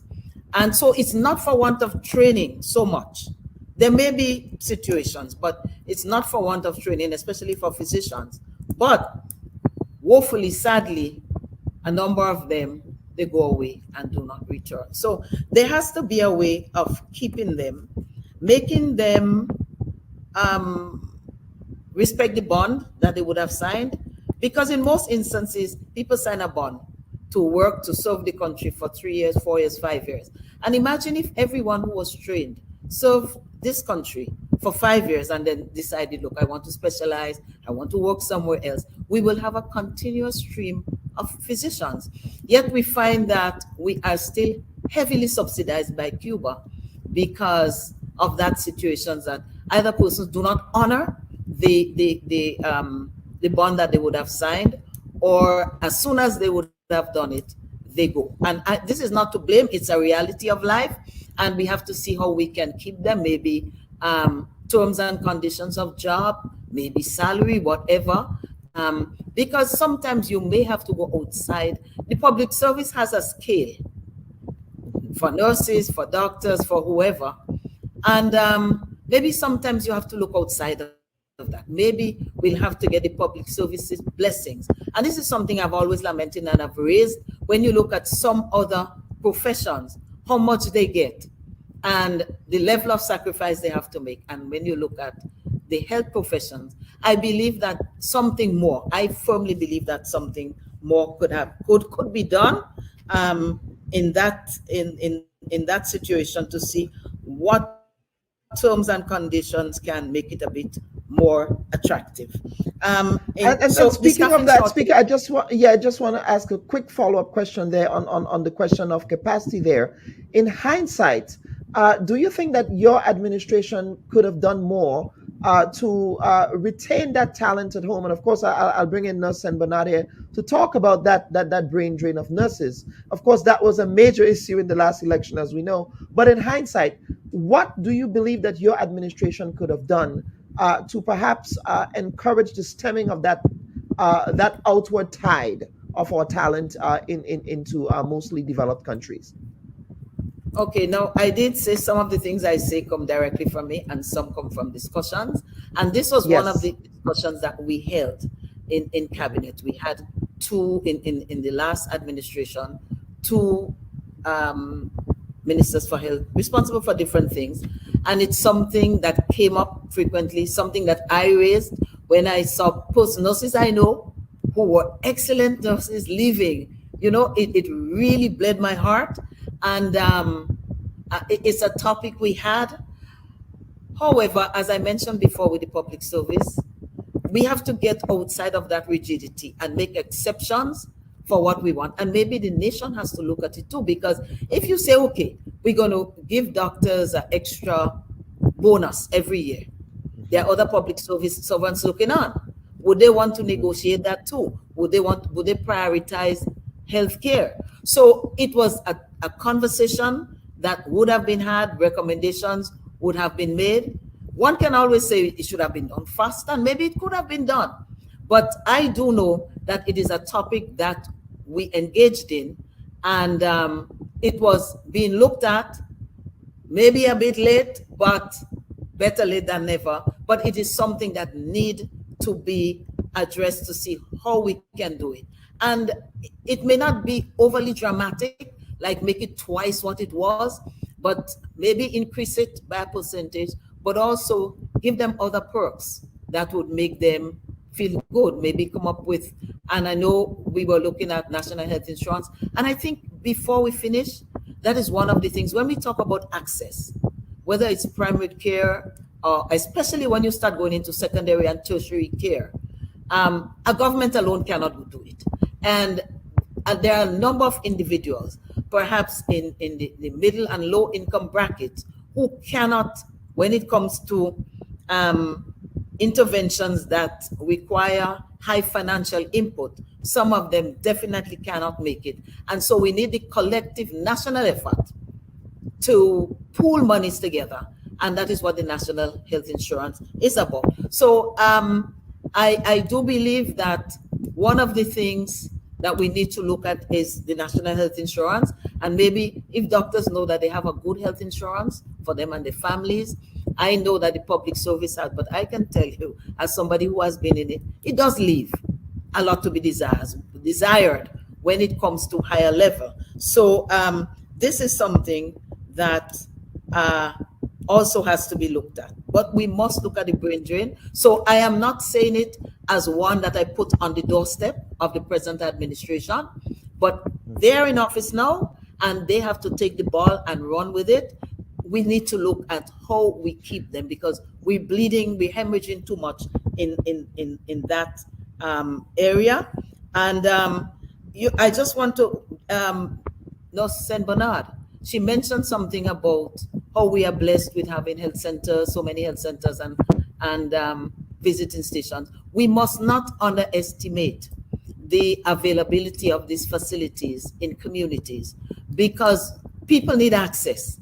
And whenever it's easier for them to access something, they would generally tend to go towards that more quickly. Sometimes it's right in their face and they don't.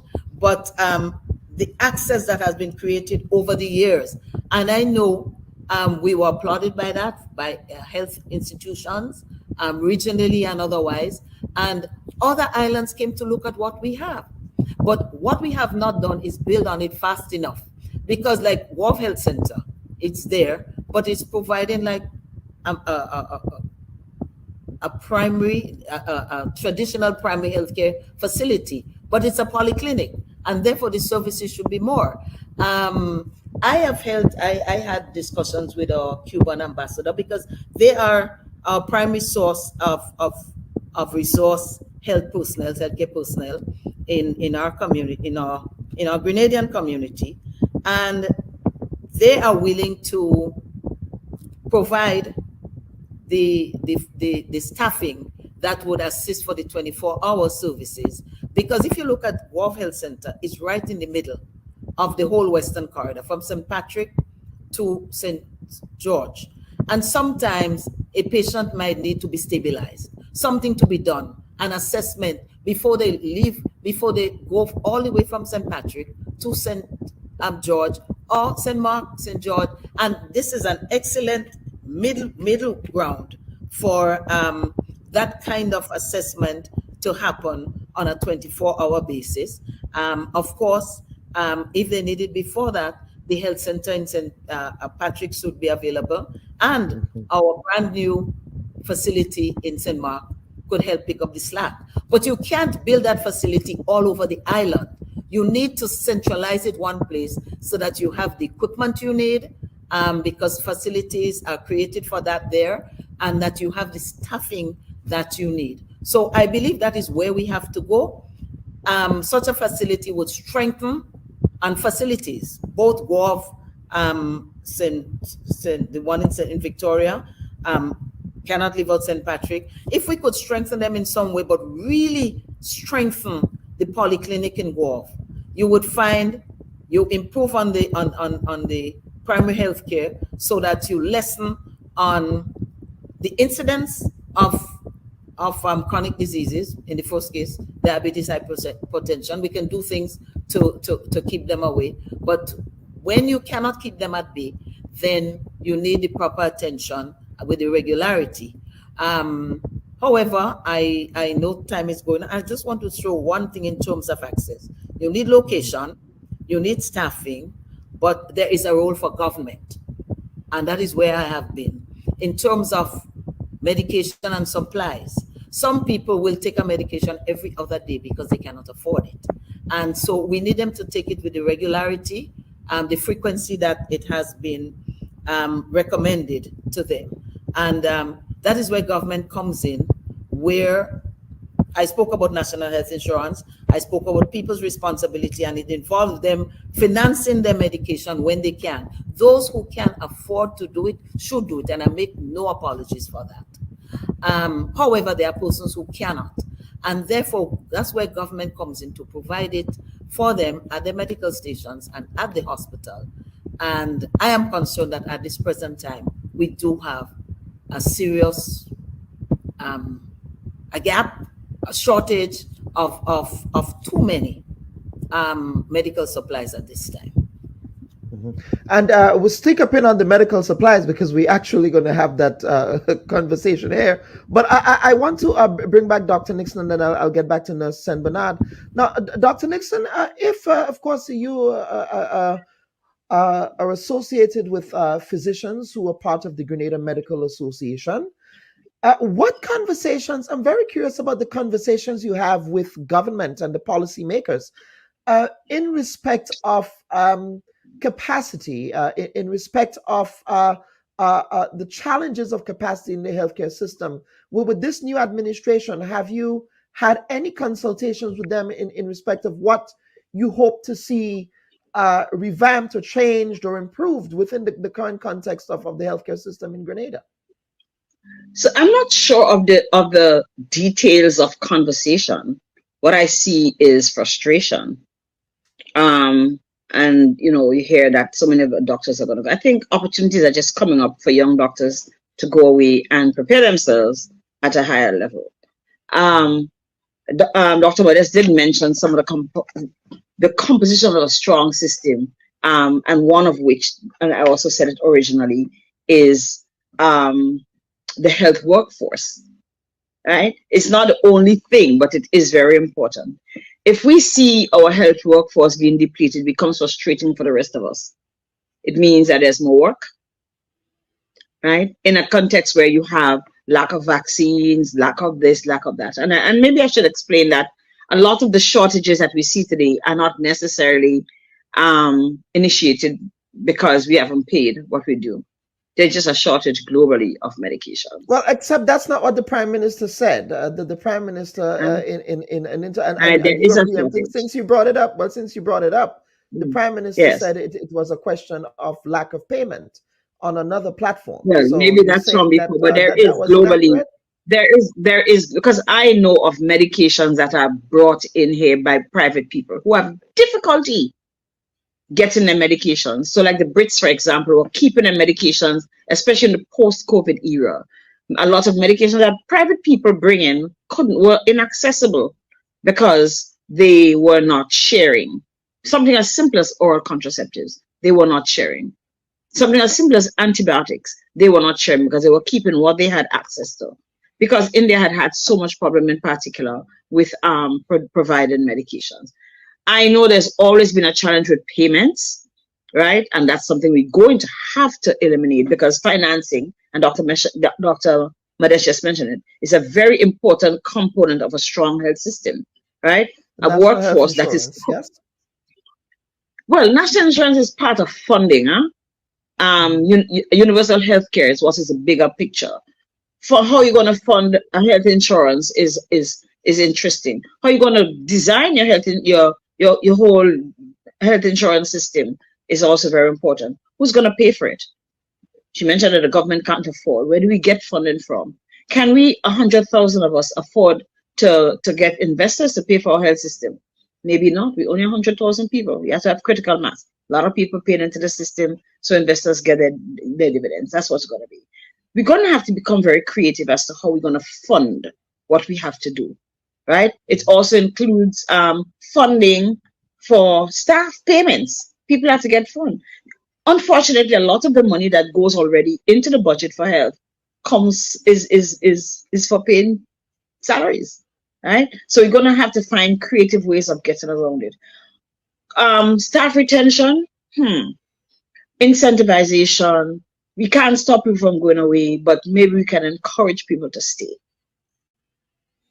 Well, the new government, and of course, I'll bring in Nurse Saint Bernard. They offered a $500 incentive, and there was an impassioned appeal from the current Minister of Health that nurses, please stay. I'm not too sure if those fell on deaf ears, Nurse Saint Bernard, but I'll get back to you to pick up on what Dr. Nixon said. But Dr. Nixon, please proceed. Yeah, so we have to look at the components of what builds a strong health system and see where our gaps are. Yeah, sometimes bringing in other people is good because you have a body. You have to have that cultural component that makes people compatible. Caregiver, care receiver. leadership and governance of our health sector. We talked about it in the beginning, right? Who's leading this? Who's ensuring that we understand where we want to go? Are we bringing in what we really need? Are we training our doctors to be what the system really needs? What do we need more? We probably need more primary care physicians. We have to train them in that area. We have to compensate them appropriately so they can feel inveigled to stay, encouraged to stay in Grenada and give what is necessary. So when we look at it in general, it's not one little point. It's just a whole lot of other things that play into the system that ensures that healthcare becomes a priority not only for the receiver but from he who is prepared to deliver. And Nurse San Bernard, let me bring you in here. So, of course, given all of these deficiencies in the system that we just discussed, I'm sure that affects the morale of the nurses on the floor at our various hospitals. I mean, you hear nightmare stories of what happens at the Mungay Mental Hospital, for example. It's quite frankly very scary. The incident involving the gun that made its way into the hospital. I mean, you guys are confronting a lot. Most definitely, yes, most definitely, Dr. Bubb. We are confronting a lot, you understand? And from time to time, we're seeing, more persons, a lot of patients coming in because of violence and so forth.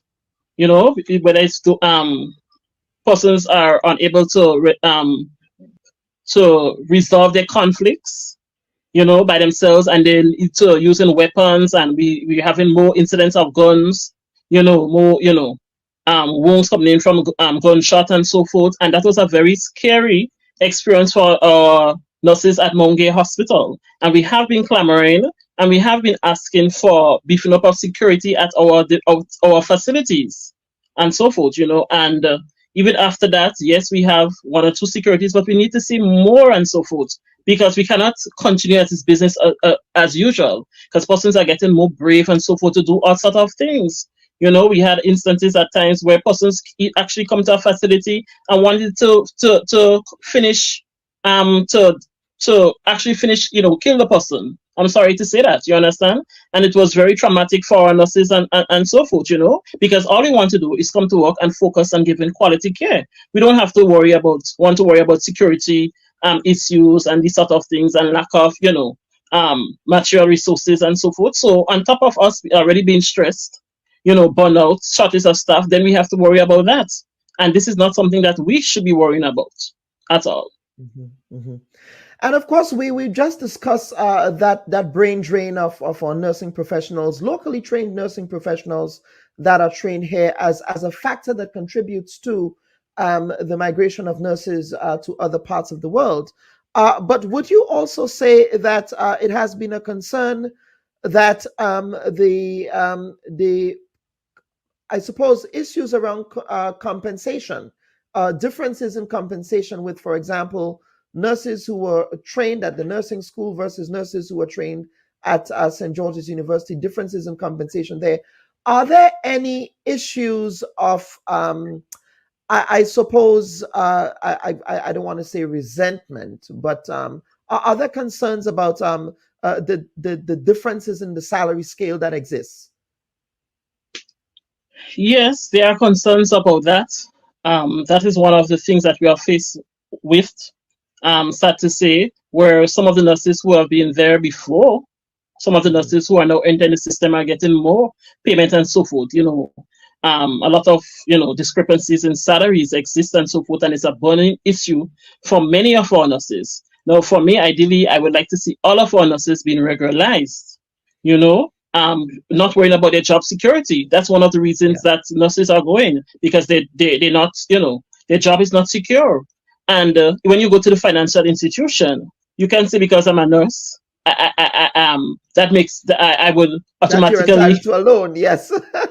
Exactly. You understand me? They want to make sure that we have job security. You understand me? And now even going further, that they want to ensure that you have the amount of your finances to back what you want to get. So if you want to say maybe afford a house for 200,000 or 100,000, you may asking for 30,000. But because of the low salary, come on, it's impossible and very hard for persons to actually save, to have a little, financial, leverage so that they can get offer these type of loans, and to have access to these loans. And the longer you take to give persons job security, it would be even harder for them.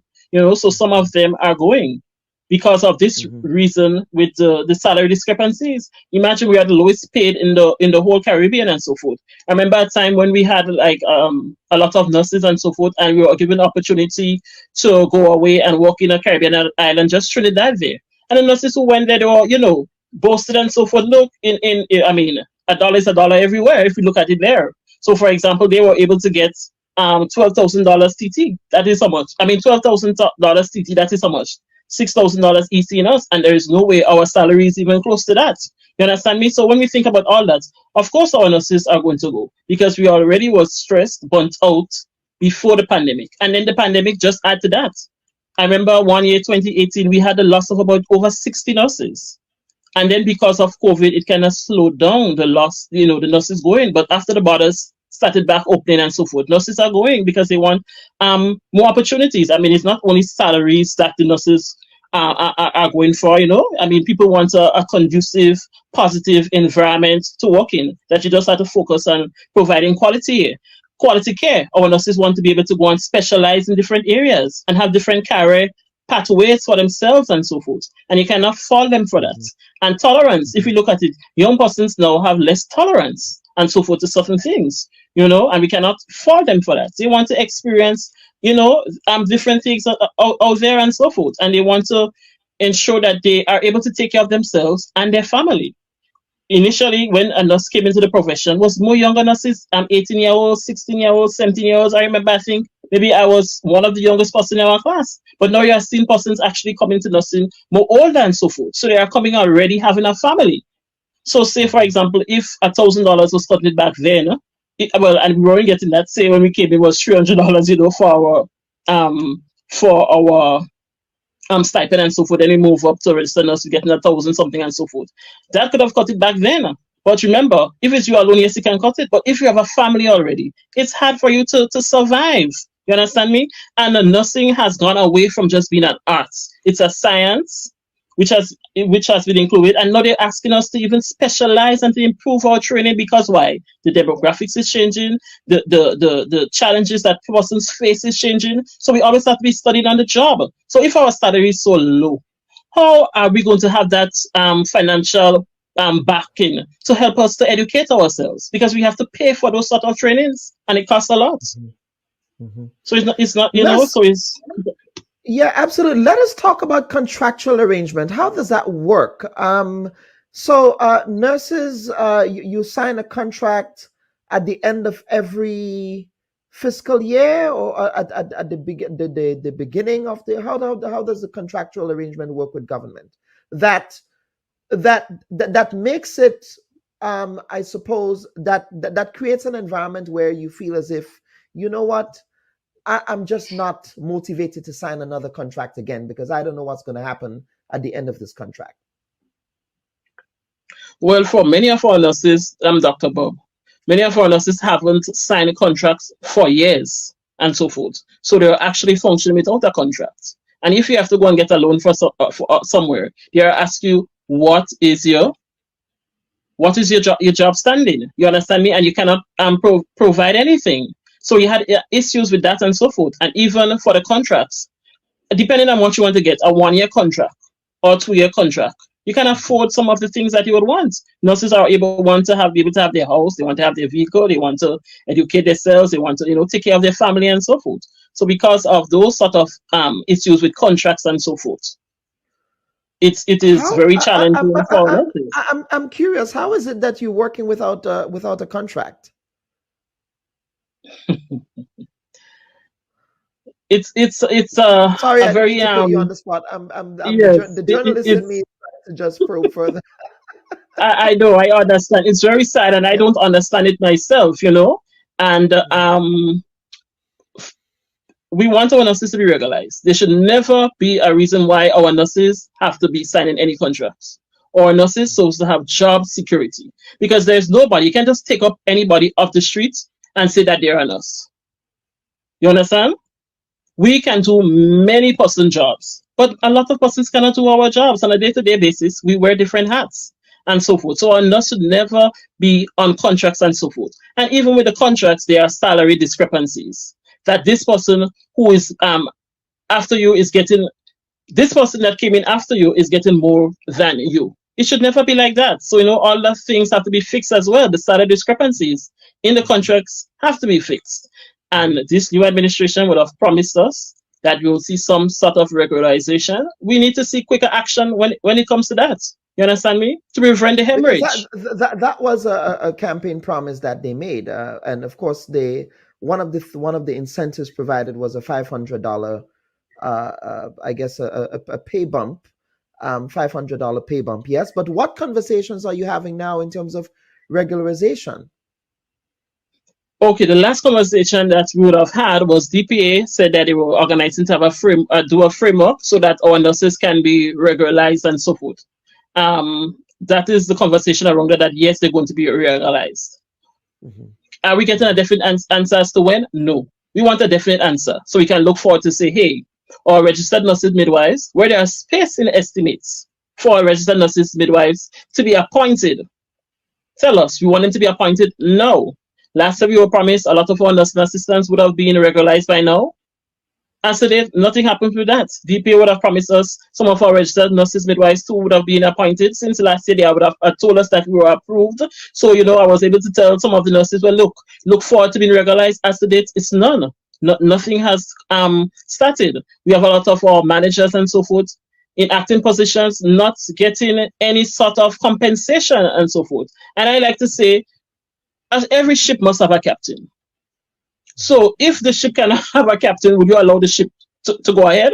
I mean, in emergency situations, well, yes. But on a day-to-day basis, you need to compensate persons for the work that they do. You understand me? So that's why you have this kind of level of demotivation and low morale and so forth, and frustration and so forth for our nurses and so forth, because many of them are functioning in capacities that they are not being compensated for.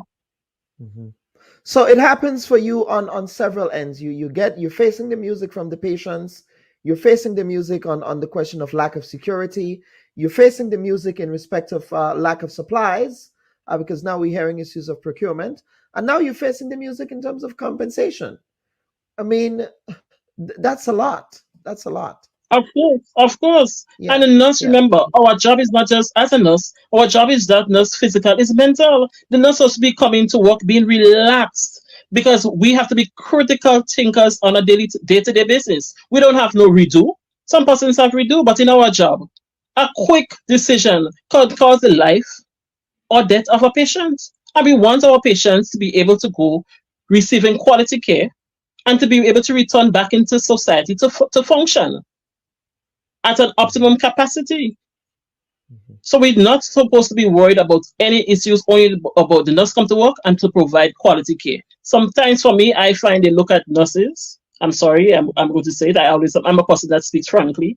Like if it's like we can quickly fix the situation. So for example, if sugar run out on the shelf, as soon as the sugar come, you'll say, oh, well, hey, the sugar come. Forgetting that is not it's not like that. A nurse have to be trained to become as a registered nurse for 3 years. If she wants to go and do midwifery now, that's another year. That's 4 years.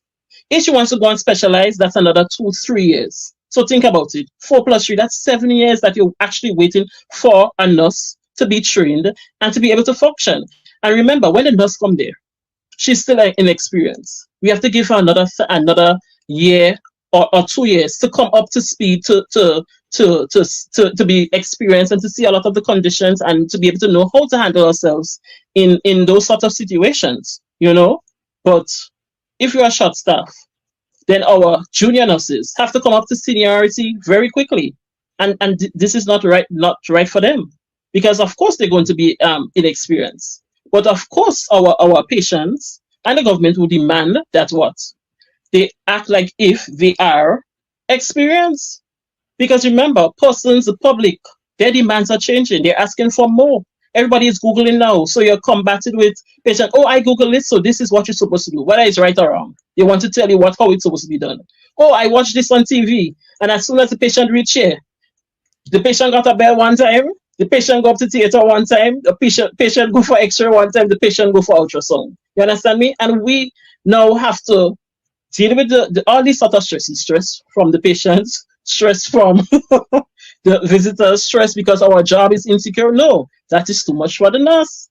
We just want to give quality care. That is what we want to do. That's only that we want to focus on. And I hear the passion and ladies, Doctors Modeste and Nixon, you can hear the passion in Nurse St. Bernard's voice here. You know, you channel the spirit of Lorette Clarkson when I listen to you, Nurse St. Bernard, here, with your passion, because the late great Lorette Clarkson was just as passionate about these issues, and I just find as if, you know, those issues that she was passionate about back then still seem to continue to happen. Yes, and that there is a lot that needs to happen in respect of changing. So what we're going to do now, ladies, is that we will take a quick break, and when we come back, we will talk about the future and fixing the issues that need to be fixed, assessing how the current administration is attempting to do so. We're hearing a conversation about the relocation of the General Hospital to a new site. We're going to talk about that.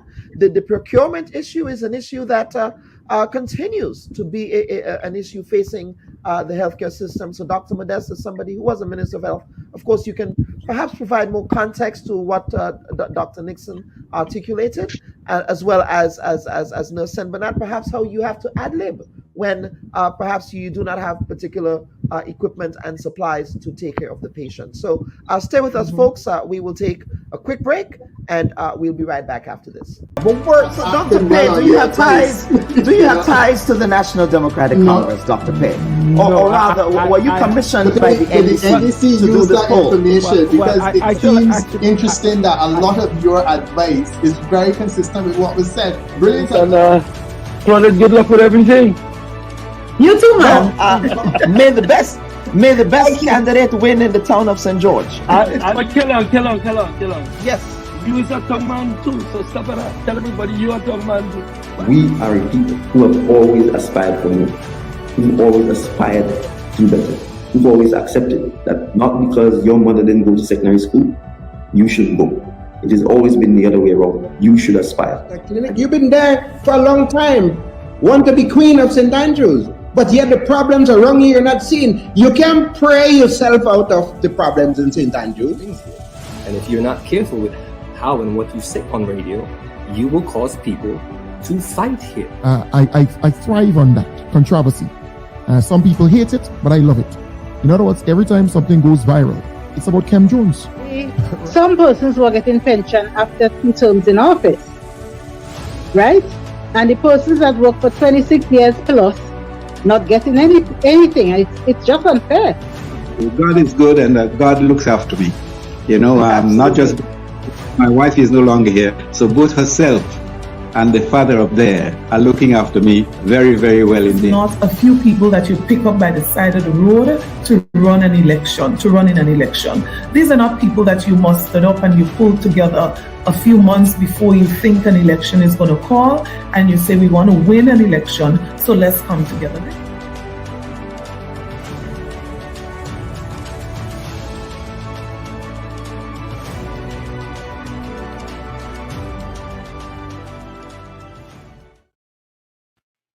Viewers and listeners, welcome back to the Bubb Report. If you are just joining us, we are having a conversation on the state of healthcare and health and wellness in Grenada, Carriacou, and PT Martinique. Here to have this conversation are former Minister of Health and current Member of Parliament for the St. Mark constituency, the Honorable Clarice Modeste Cohen, Dr. Sonia Nixon, and Nikisha St. Bernard, Nurse Nikisha St. Bernard, who is the president of the Grenada Nurses Association, of course, following in a long line of distinguished nurses, including Lorette Clarkson, who was also the president of the Grenada Nurses Association.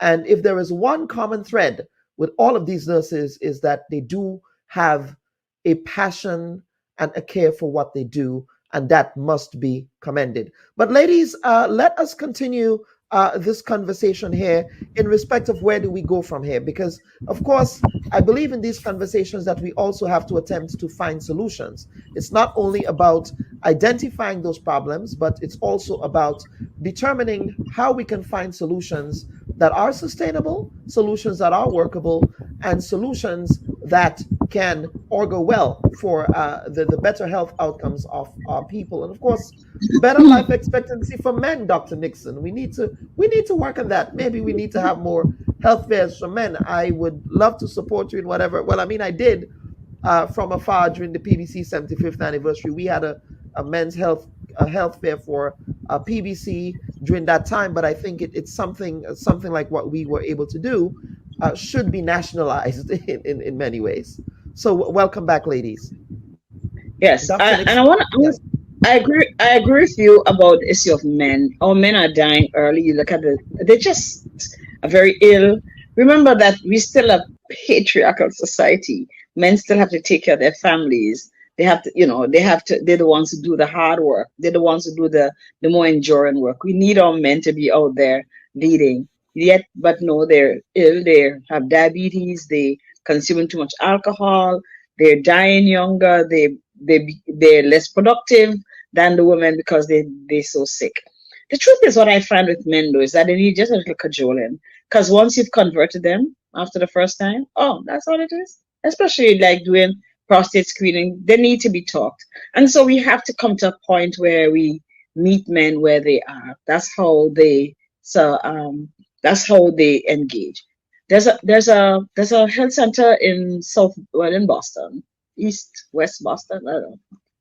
Kind of lost, but just off Massachusetts Avenue, there's a health center called Whittier Street Health Center that has a male man's clinic, to the point where most of the people who engage are men, and they tend to have a lot of men returning from incarceration and stuff coming back there because it's in the inner city community. But they have great success. They have a man cave that girls are not allowed in there. That's just their space. Mm-hmm. So sometimes we have to look at the strategies that must be implemented to ensure that our men can be converted. Above mm-hmm. all, I think we have to engage men to engage other men to get health care. Mm-hmm. And speaking of, what do we see in our men? We see hypertension and diabetes and all the complications, heart attacks, strokes, loss of limb, loss of vision, kidney failure, and other things, as part of the disease processes that exist. So therefore, when we want to engage in men's health, like in everything else, we have to go to all the partners. Remember, I was telling you about the social determinants and other things in the beginning. Also, they're commercial determinants. Can men afford to pay for do their jobs? That's social. But commercial, is there a lot of activity of advertisement that encourage them to participate first more in buying than in being concerned as to how their families are going to survive? Do they have the money to go to the clinic? Would they get a drive to go to the health center? Those are the stuff. The social issues include, is the man employed? Can he afford to do what is required to do? What about him? So we kind of have to look at all the other things that determine whether somebody accesses care. And accessing care is not just getting to the health center. It's also being able to find the right professional to do the duty that you require. So we don't have, on the island, we don't have Dr. Yearwood, bless his heart, does a lot of urology, but he's the only person. Urology is that surgical specialty that looks at diseases of the male reproductive system. We don't have a urologist. And so our surgeons take up their time, or general surgeons, to take care of that. Now, if we have so much challenge with prostate cancer forever, why don't we have a urologist? So Dr. Modest talked about, and nurse also spoke about staffing. Staff has to be mobilized, for want of a better word. We have to find staff depending on the needs of the community. Have we taken time off to figure out exactly what are our needs? Do we have enough gynecologists, enough obstetricians to ensure that our women have safe deliveries, that our women's malignant, whatever other condition they have, that they're taken care of? Do we have internists? We have one nephrologist who's a Cuban visiting doctor. We don't have, I think we have one neurologist who takes care of diseases of the brain and spinal cord, right? We probably have one neurosurgeon. We have enough dentists? Adults in this country cannot go to a government health center and get a fill-in. Only thing that's provided at the health centers is an extraction. Can't get a clean, you know. So we need to figure out what do we need before we try and find what we need. If you have 100 young doctors in a system, you kind of need to figure out already who's going to do neurology, who's going to do mental health, psychiatry, how many psychologists do we need for the country in general? How many pediatric psychologists, how many pediatricians do we need? And until we're able to do that as well, we kind of kicking ourselves. We look at the way also how diseases are going. When we look at, I'm going to give you an example, the cascade of what happens with, let's say, hypertension or diabetes. If you look at the amount of people that probably have disease, there's a high percentage. But then when you see how many people go to clinic, it drops. How many people get medication, it drops. How many people know, even less, right? And how many people stay on the medications is even less to have control. Do you understand? There are lots of layers on the onion when it comes to being able to deliver, right? And that is why our caregivers have to know what is the whole system is all about and have to be able to identify gaps and fix the gaps. There are systems that we can put in place, but we still lack human resources to enforce them. Like, you have the HEARTS project for managing diabetes and hypertension, their guidelines and stuff, but they're probably still not enough. How many of my colleagues, for example, know what are the diabetes guidelines?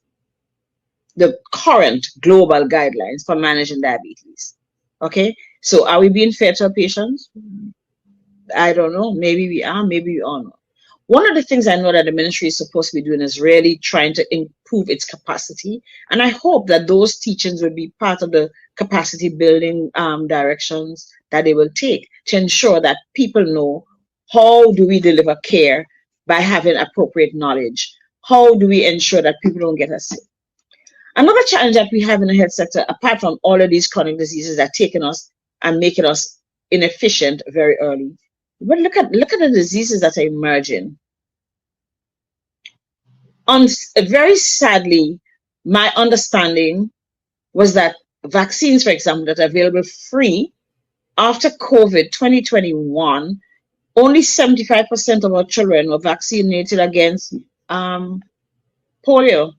1 polio virus drop inside here, 2, and it's going to spread among our children. We're going to lose our children, either they die or they're going to have severe physical deformities. We don't want that to happen. We still have 95%. We still have 95 and more, almost 100% vaccination against measles, right? Those were things we didn't bother about when we started thinking about hypertension and diabetes. But now we have these complicated situations where these emerging diseases, chikungunya, Zika, dengue, and the different kinds of influenza viruses that are going around are causing a big dent in the system. Do we have enough people to take care of them? Are we giving enough education to ask people, how do you prevent all of these diseases? Because we've gone back to where we have some preventable diseases no longer taken care of. Like I tell you, measles, mumps, rubella, not getting your vaccines, not getting, okay? We can't afford to compound the challenge that we have. So that is where the whole society comes in. All the players have to take place. So that whole of society approach, what I hear you saying is that whole of society approach would then prevent a run on the secondary and tertiary health system. Because it's already, yes, it's already. There's a phenomenon. There's a phenomenon called health in all policies. And it means that every part of our government that takes care of our population, that's everybody, should include a health component. So what does the Ministry of Finance do? I guess the ministry has to figure out that there is money for procurement, right? What does the Ministry of Work do? Does it have place for making sure that there are spaces for exercise, safe spaces, that children don't have somebody cooking with wood fire by the school, that, those kind of stuff, right? There's one thing that was brought up specifically. Oh, and it had to do with mothers taking care of their children when they were sick. Do we have to change our health laws? Right? So the legal component of working, so not the health laws, or our employment laws or workers' laws, do we have to change them to ensure that people can have time to take care of their families when they become ill? Okay? Are we going to have to extend our maternity leave? Granted, we're ahead of the pack by simply having maternity leave for 3 months, but do we need to do it to ensure that a mother can breastfeed for 6 months so we can prevent childhood obesity from the cradle, right? And we can, in that interim, teach mothers how to feed their children, right? So we need to see what are the other things so that the whole of society participates in preventing disease and in alleviating whatever suffering is going on.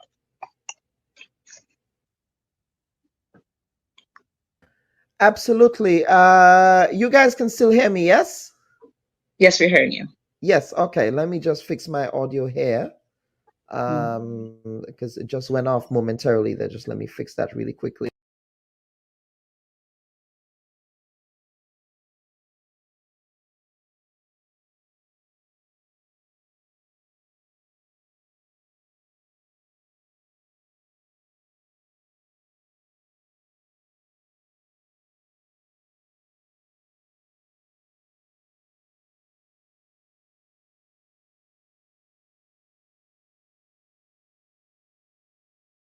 Okay, we're good to go. All right, Dr. Nixon, that was an entire, there is so much there. There is so much material there that I think it's a lot of food for thought. And we would continue with the conversation, and I will bring in Dr. Modeste, and Dr. Modeste, again, moving forward as we close the program, to solutions. And part of the solutions, of course, government always directs policy in respect of how that whole of society approach needs to happen. Now, in the last budget delivered by Prime Minister the Honorable Deacon Mitchell, he indicated that their government will be allocating, making one of the biggest allocations for health and wellness in this fiscal year that we're continuing to roll through at this moment. But as part of that, he was saying that the previous administration neglected to make such major investments, because one of the things that they want to do in this administration is to make Grenada the healthcare capital of the region. Can you give an assessment of that approach in moving Grenada's healthcare system forward in what they have proposed? Well, Dr. Bob, I did hear some things, and I did hear some monies being allocated. Now, as you well know, an allocation is just what it is until it is utilized. And I haven't seen or heard much, and that is why in terms of this initiative, nor in terms of health per se from the administration. And that is why I raised the concern at our last sitting in Parliament, because we do not have a sitting minister in the lower house, in the House of Representatives. And therefore, I was begging that someone take the responsibility. Usually it's the Prime Minister, but he can delegate someone else to talk about healthcare, because that is important. I have not heard much progress on that. I saw a program recently, which I gathered was organized by ECCB, where they spoke about health tourism, but I didn't get the sense that it was government initiated. So I really have not, I stand guilty of not knowing much about that. But Dr. Bob, I do want to say something.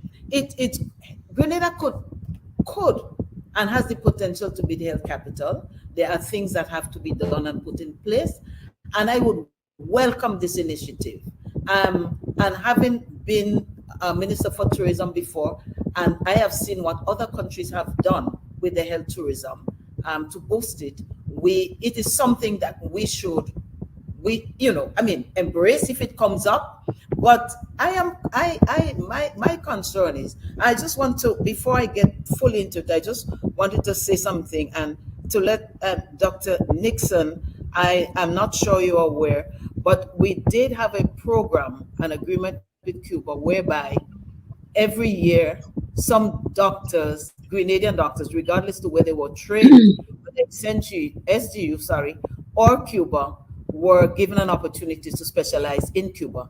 And it worked well for a time. I don't know if it has fallen, and I'm not looking at which administration, but it would be unfortunate if it did. I do know, however, that Cuba is experiencing its own challenges from COVID and moving forward. So I don't know what has happened, but we've had quite a few persons specialize in various fields and come back into our service. Some of them, I'm seeing their faces right now. So we do have a few who were trained, and it was a program for selection and all of that happened. However, and we do have Dr. Yewood happens to have some help now because there's another urologist. I just wanted our men to know that there's a second urologist at the General Hospital if you need to do that. But I cannot help but put in capital letters and underscore the importance of fully operational, functioning primary healthcare centers.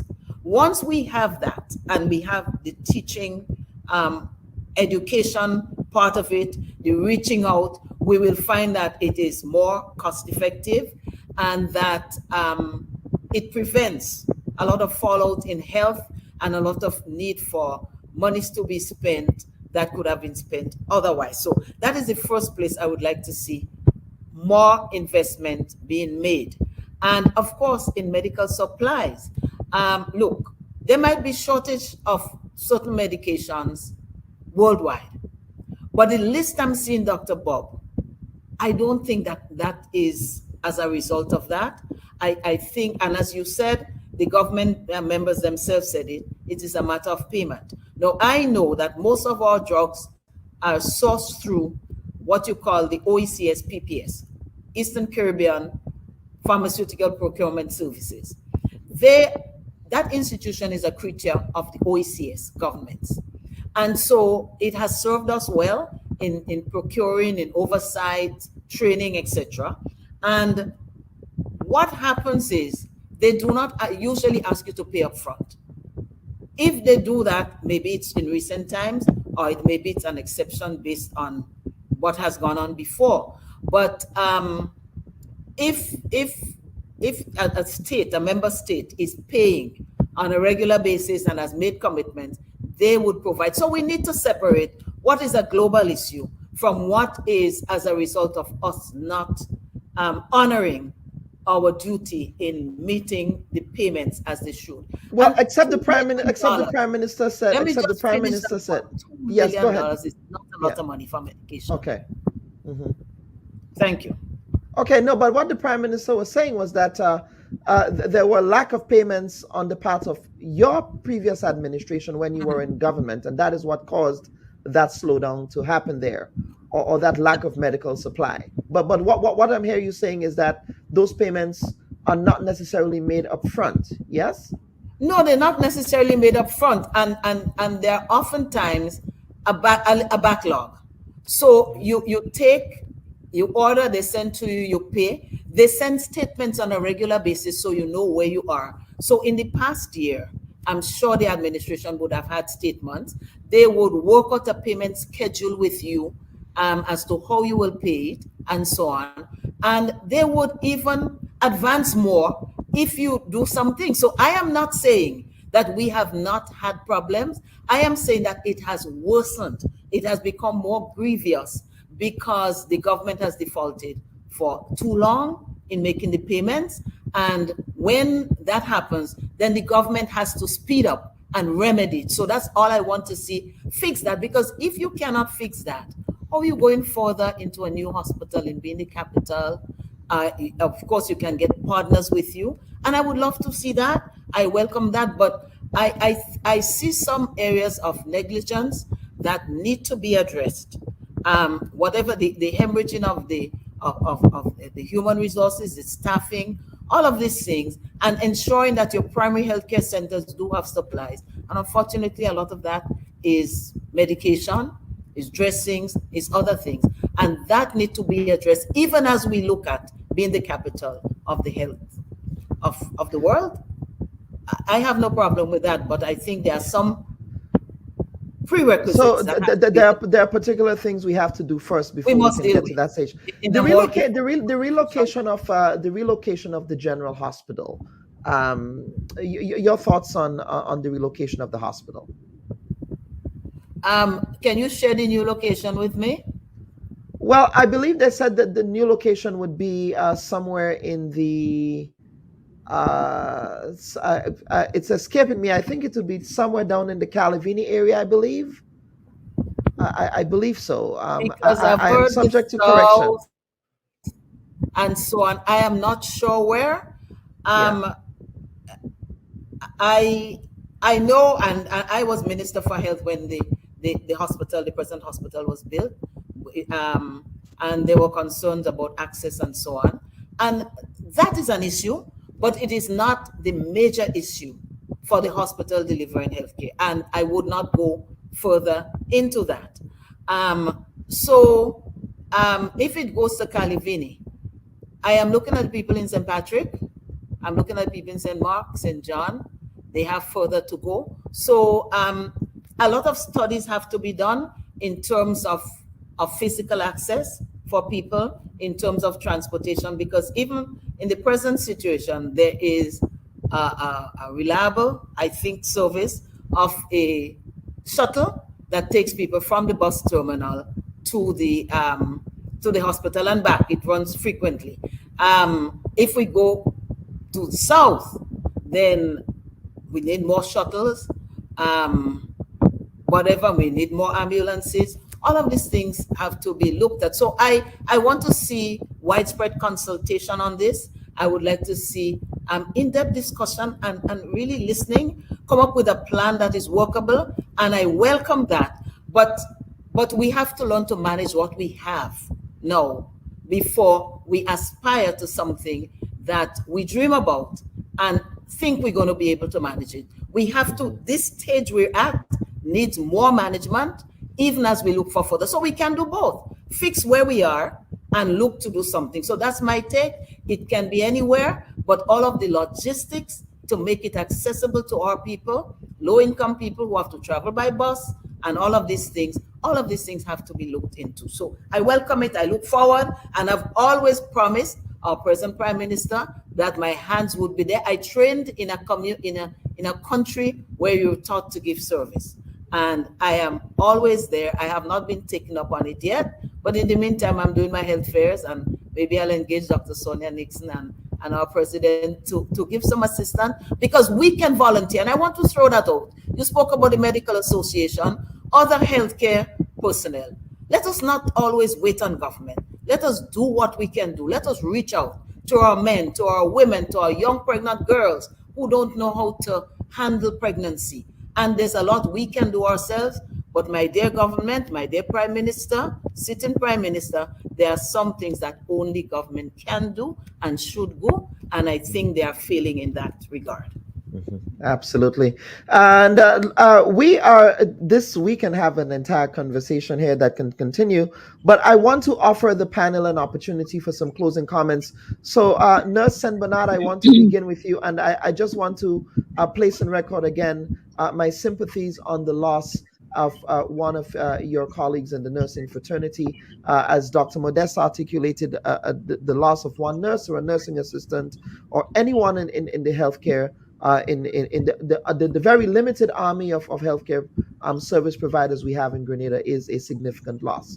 So I want to place on record my sympathies. But over to you for some closing comments. Thank you, Dr. Bubb. For me, where we go from here. Now, when I heard that this year was designated as the year for health and wellness, including mental health, I was happy that the budget was allocated, the largest budget for health and support. I was happy. I applauded that the commitments by the government for that and so forth. There's talk also, yes, of us moving to in the building of a new hospital and so forth. Okay, okay, we welcome that when it does happen and so forth. But there are issues that have to change now and be sorted out now. How I see it, nurses are indispensable. We are the thread that holds the whole organizational structure as it leads to the healthcare system. Now, there is a lot of disgruntlement among all the different persons in the healthcare sector. There's disgruntlement among the doctors. There's a disgruntlement among the orderlies. There are disgruntlement among the X-ray technician, lab workers, also ultrasound technographers, the ambulance drivers, the housekeeping department, and so forth. And we're operating in a multidisciplinary team. The nurses can do it alone. We need everybody to come on board with us. I would like to see a team approach. If a lot of conversations being held as how we are going to fix the problem.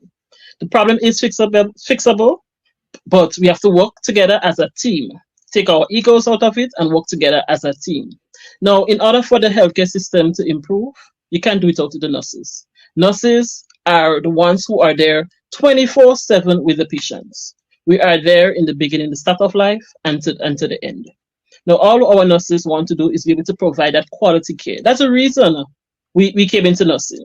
Not only because of the grab of, yes, we can be well financially compensated and so forth. No, we want to give, we want to serve, we want to stay here. I don't think our nurses really want to leave, but because they are pushed so much, they are stressed out, they are burnt out, poor working conditions, the environment is not conducive to us functioning and so forth. If we have the environment is conducive, we fix and give job security to our nurses. We allow our nurses to be given better incentives, recognize our nurses for the job that we are doing, because we are doing a lot. We are taking care of our most valuable asset in this country, which is our human resource. Without the human resource, nothing can get done. Now, if we look at changing some of the archaic laws that we have as to how to limit the amount of nurses that we can employ and so forth, we might be able to see our nurses. We would see our nurses staying here, because that means we'll be able to employ more and so forth. We need to see regularization. We need to see our nurses coming away from being placed on contract. We need to see more growth for our nurses. We spoke about a lot of things. We're seeing re-emerging diseases. We are seeing more persons being suffering from diabetes, as all the doctors on the panel alluded to, CVA, ischemic heart disease, respiratory issues, and also, I remember, and that was then, and it is still happening now. And plus, we have when we had COVID, which will have impacted our patients who already suffer with those sort of conditions, which even make it more challenging. If we look at some of the statistics, the persons who would have succumbed more to COVID was the persons who are underlying conditions. So therefore, it means that we need to have our nurses trained and specialized in areas where we see our patients or our persons in the community being suffered by. If we're seeing more persons having cancers, then we need for our nurses to be able to go and train and specialize in oncology. If we see our patients being suffering with more urinary issues and so forth, then that means what? We need our nurses to be able to specialize in nephrology. If we see our patients being coming in more acutely ill, then that means we need to have our nurses being trained in ICU, intensive care. If we see our patients being suffering with more respiratory issues, then that means we need to see our nurses being trained and specialized to provide that service to treat patients with respiratory conditions. If we see because of diabetics, we see a lot of cataracts and so forth. What that means, we need to have our nurses specialized in ophthalmology. You understand? The evidence is there. It's just for us to probably to gather the data more and so forth, have our own nursing research department and so forth. And for me, Yes, there's a budget for health, but I want to hear about the budget just related to nursing activities, nursing, so that we see more training of our nurses, more opening up the gaps for our nurses to increase their career growth and development. We should be talking about nurses going and being trained in informatics. And if we want to talk about training and retention, then we need to see nurses going and being trained to be educators. Because in order for us to train other nurses, we must one study how to teach a person.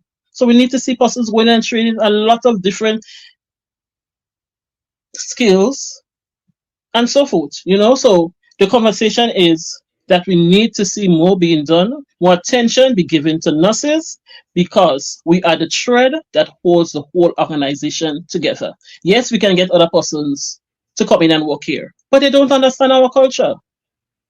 Before I noticed, we have a nurse coming in from Victoria. We have a nurse coming in from St. David's. We have a nurse coming in from St. George's. We have a nurse coming in from St. David's. Because why? Those persons at the different communities know the culture of certain communities and so forth. We are able to identify with ourselves. Yes, we want help from outside. Okay, fine. We are happy that they are coming. But we need to see more of our local nurses staying in our country, retaining more of our doctors as well.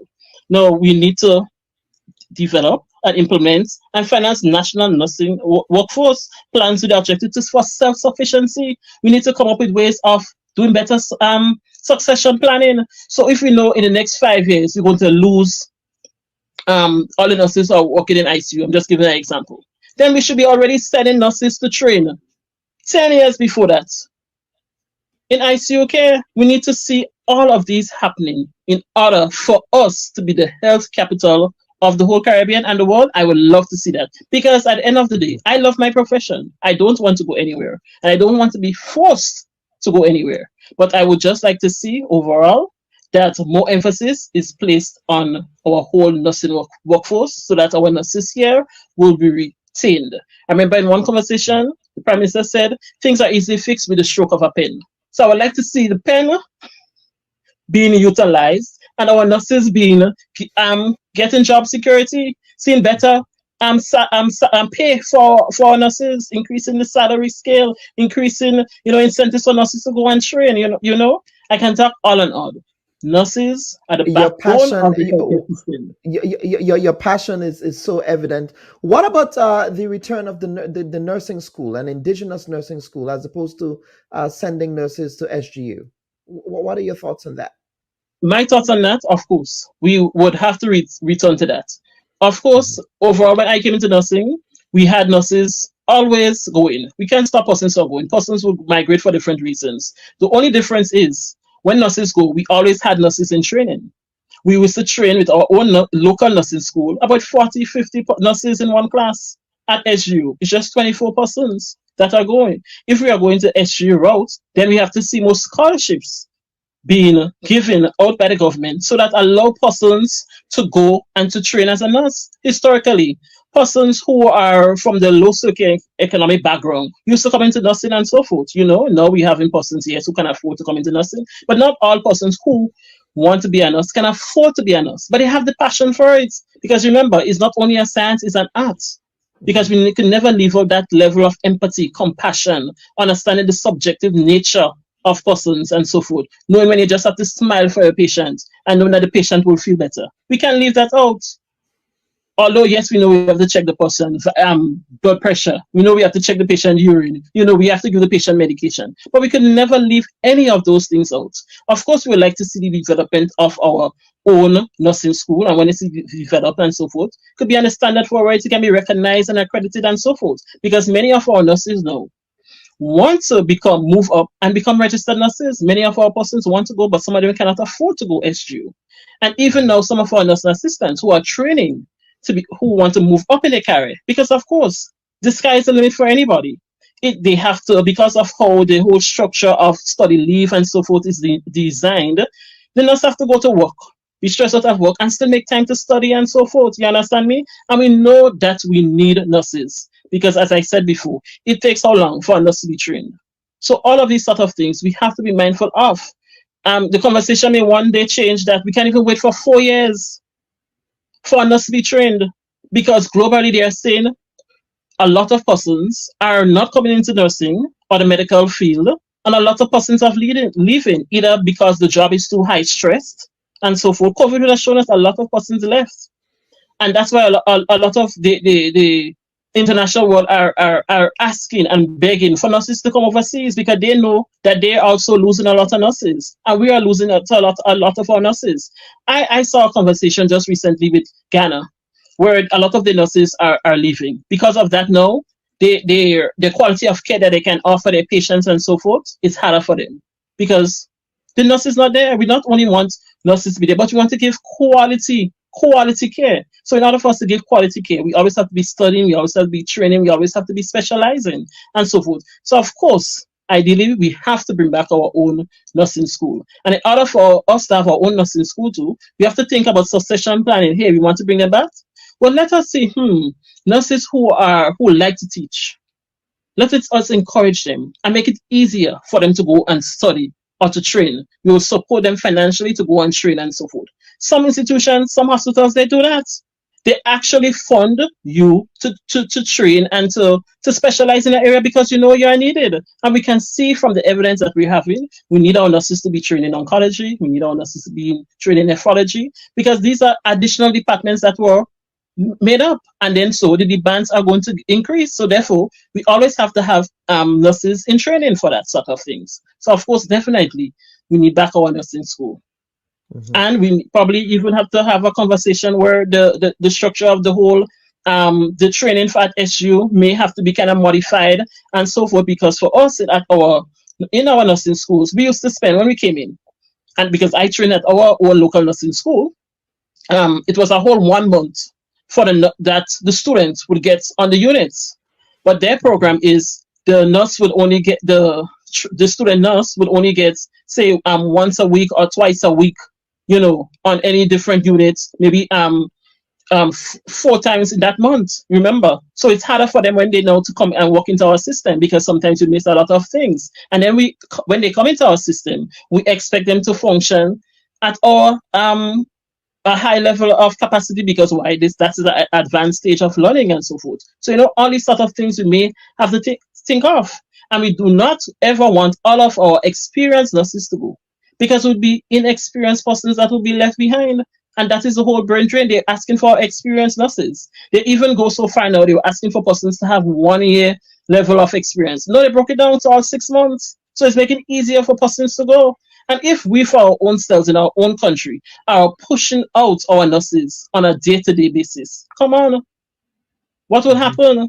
Imagine if it's you lying down on that bed, and you want something as simple as just a nurse, just fluff my pillow for me. Because we know as a nurse, one of the needs that patient has is comfort. The nurse not is there to do that. The nurse is not there to give you a medication. The nurse is not there trained and to see, but no, something is wrong with this patient. Let me call the doctor immediately now. Because we are our patients' advocates. But we can only advocate if we can have that experience lens. So all these sort of things we have to be mindful of. We do not want our nurses to leave, because not everybody could fly overseas to get care. Sometimes because in order for it to move, you have to be some way stable. So therefore, you're not stable. Sometimes patients cannot fly. They have to stay here. And in order for it to stay, being a little bit unstable, you have to be able to afford the air ambulance. And if you can't afford that, what would happen? Then you have to stay here. So, we need to see the structure being changed, more emphasis, more finances going towards nursing. So that's absolutely. And these are conversations that we will continue to have here on the Bubb Report, because there are so many layers to this. That we have barely scratched the surface. Yes, Dr. Nixon, we've barely scratched the surface of what the conversations that need to be had. I think Dr. Modest would also agree with that. This was just a triage. Shall we call it a triage session? Triage. And triage always by somebody who don't even know what you're looking for. It is almost frustrating doing this conversation because the challenges are so broad and so diverse. But I think it's a good place to start.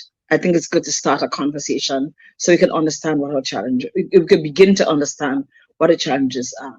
So first of all, I want to thank you and the Bubb Report for inviting me, and of course my illustrious teammates here today. Just happy that I actually know these women, so I don't feel so shy in their presence. So thank you. You guys have been great. Putting diverse perspective into this is very important, especially where you can take yourself out of it and make sure that the picture that needs to be seen is that which is displayed. So thank you, ladies. Healthcare is a right. Healthcare is a right. Good healthcare is a better right. Okay? We have to ensure that people have their rights. It is determined by the World Health Organization, by the United Nations, that people should have healthcare. The truth is that in order to deliver good healthcare, it's an enormous task. But when you consider deficiencies, all the deficits, we have to get back to the point where we focus on people. It's about people. People receive care, the patients, the people who deliver care, the technicians, the nurses, the doctors, the families. Remember I talked about what is good healthcare? What is a health system? It includes everybody that delivers care, right? Whether you're the teacher who gives sponges a child when he has a fever, or goes on the phone and calls his mother, right? You're part of the whole health system. Doctors have always occupied a very central role, very visible role in healthcare delivery. But doctors also need, especially when you work in a system like ours, where you have so many challenges, need support. But we want to focus from the strengths of the physicians that we have, the fact that we have basically some very well-prepared physicians, people who have stayed, have a deep sense of commitment, and the stewardship, that desire to lead and to govern and to deliver care is a lot we can say for our doctors. We therefore need to ensure that they have the tools with which they can work, upgrading in the level of knowledge, good health, good facilities for working. Shouldn't have to go into a health center and have to be swimming over or jumping over puddles in the water, or there's no light, or there's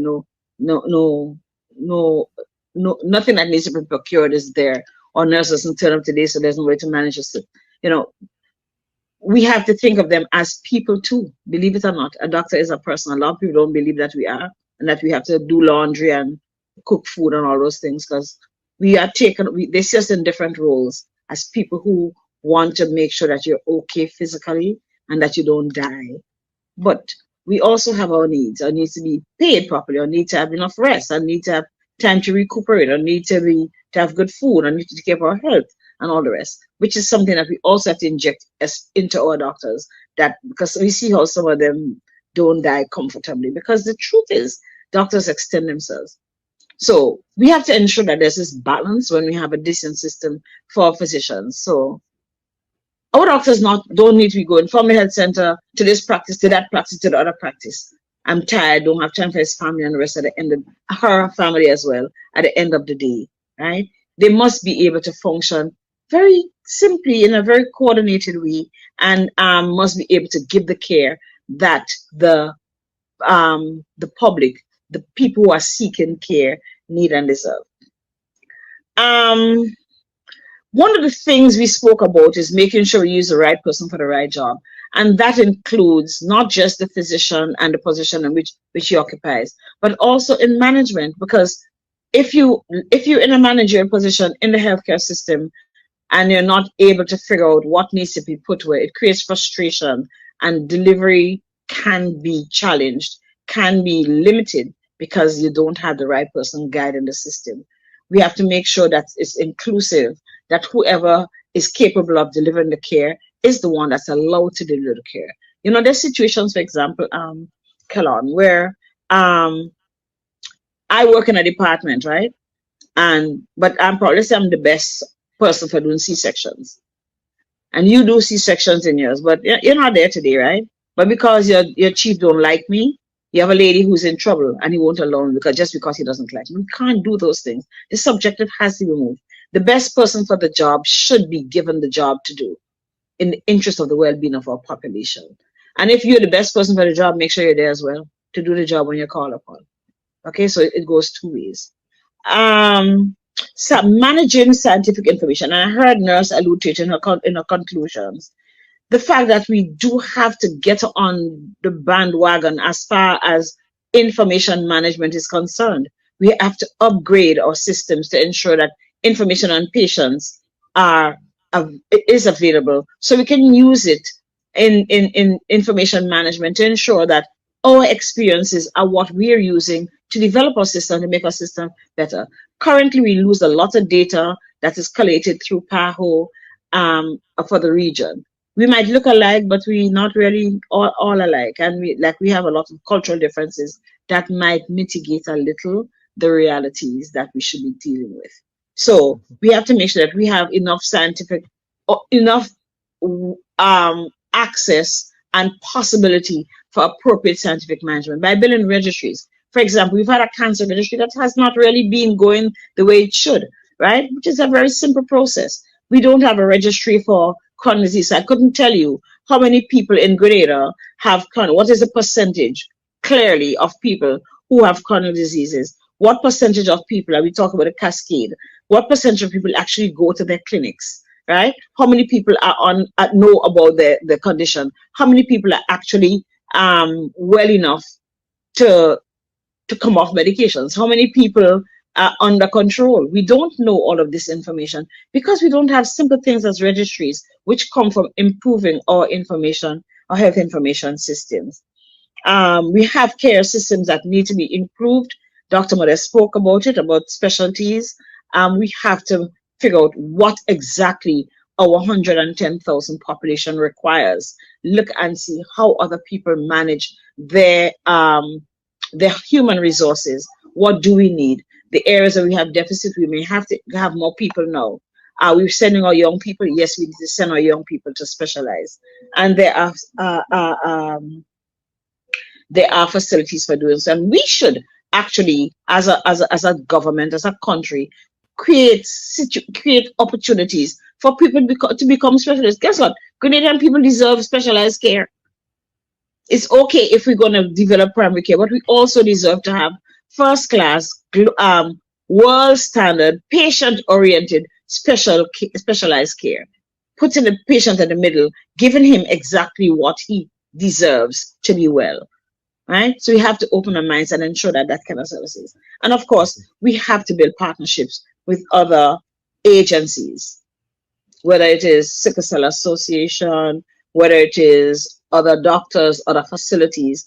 As a public health system, we have to make sure that we have one healthcare system whose objective is to make sure that people are well, people have long life, people have access, that universal health care is instituted in this country so that everybody can have access. So if I want to go to whichever fancy clinic, I can go there.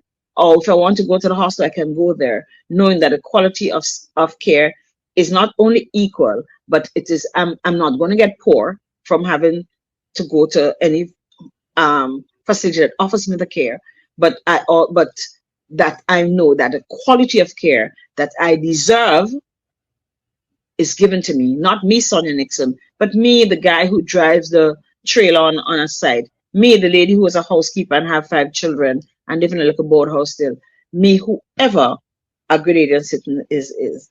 So integrated practice is very important. We have to take everybody on board to be able to deliver the care that people need. And that's where I'm going to start today, but we have a long road. But a long road that we can trod. And we have to trod that road collectively, without combat, without politics, without classism, whatever it is, because Grenadian people have a right to good health care. Dr. Nixon, on that note, Grenadian people have a right to good health care. We are going to end on that note.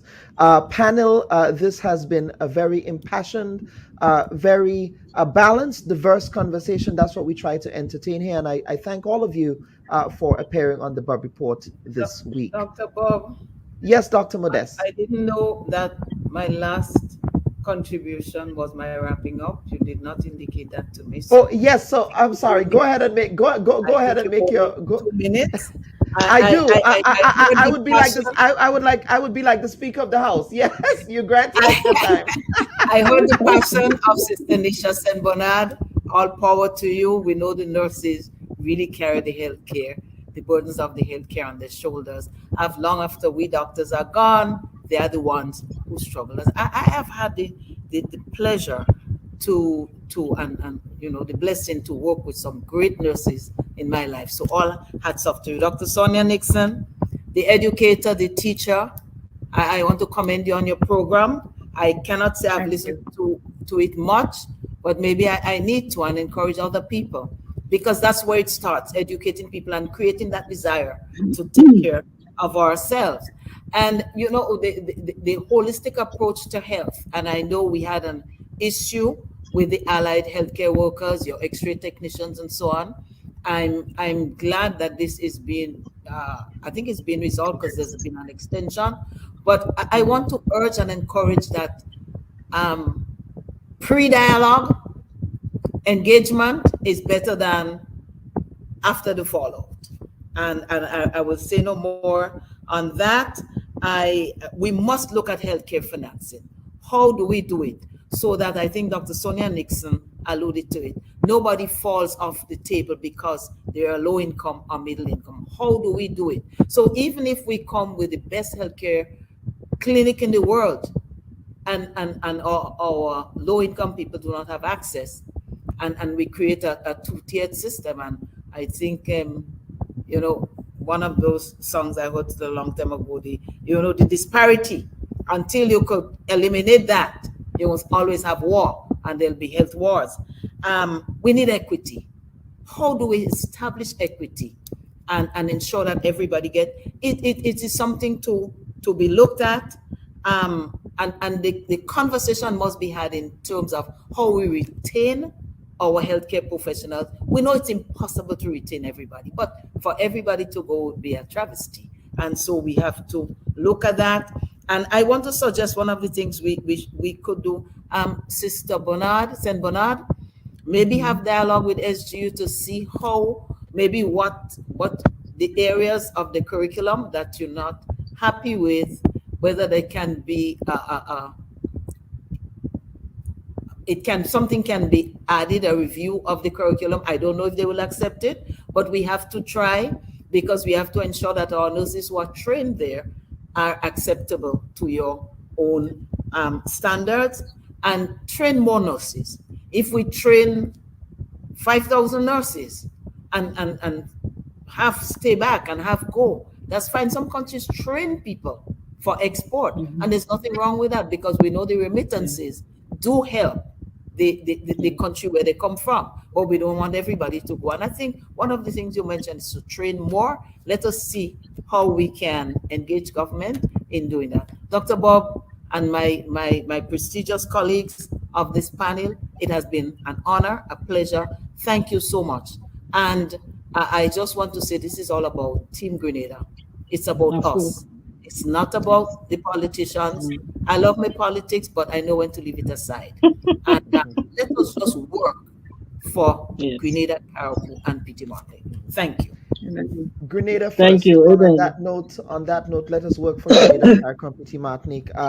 Ladies, thank you so much. It's always refreshing to have an all-female panel on the Bubb Report, because you ladies bring a sense of serendipity, a sense of level-headedness, a sense of compassion to these conversations that sometimes men don't bring to the panel. So I thank all of you for doing that. Viewers and listeners, this week we were discussing health.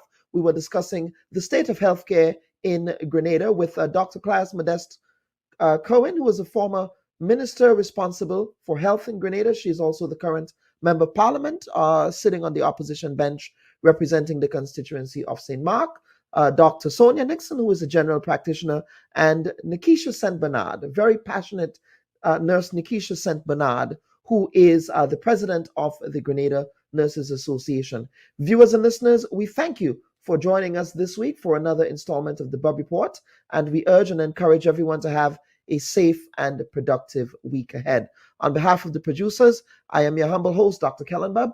We thank you for watching, and we will see you next week, Sunday. Take care now. Bye-bye.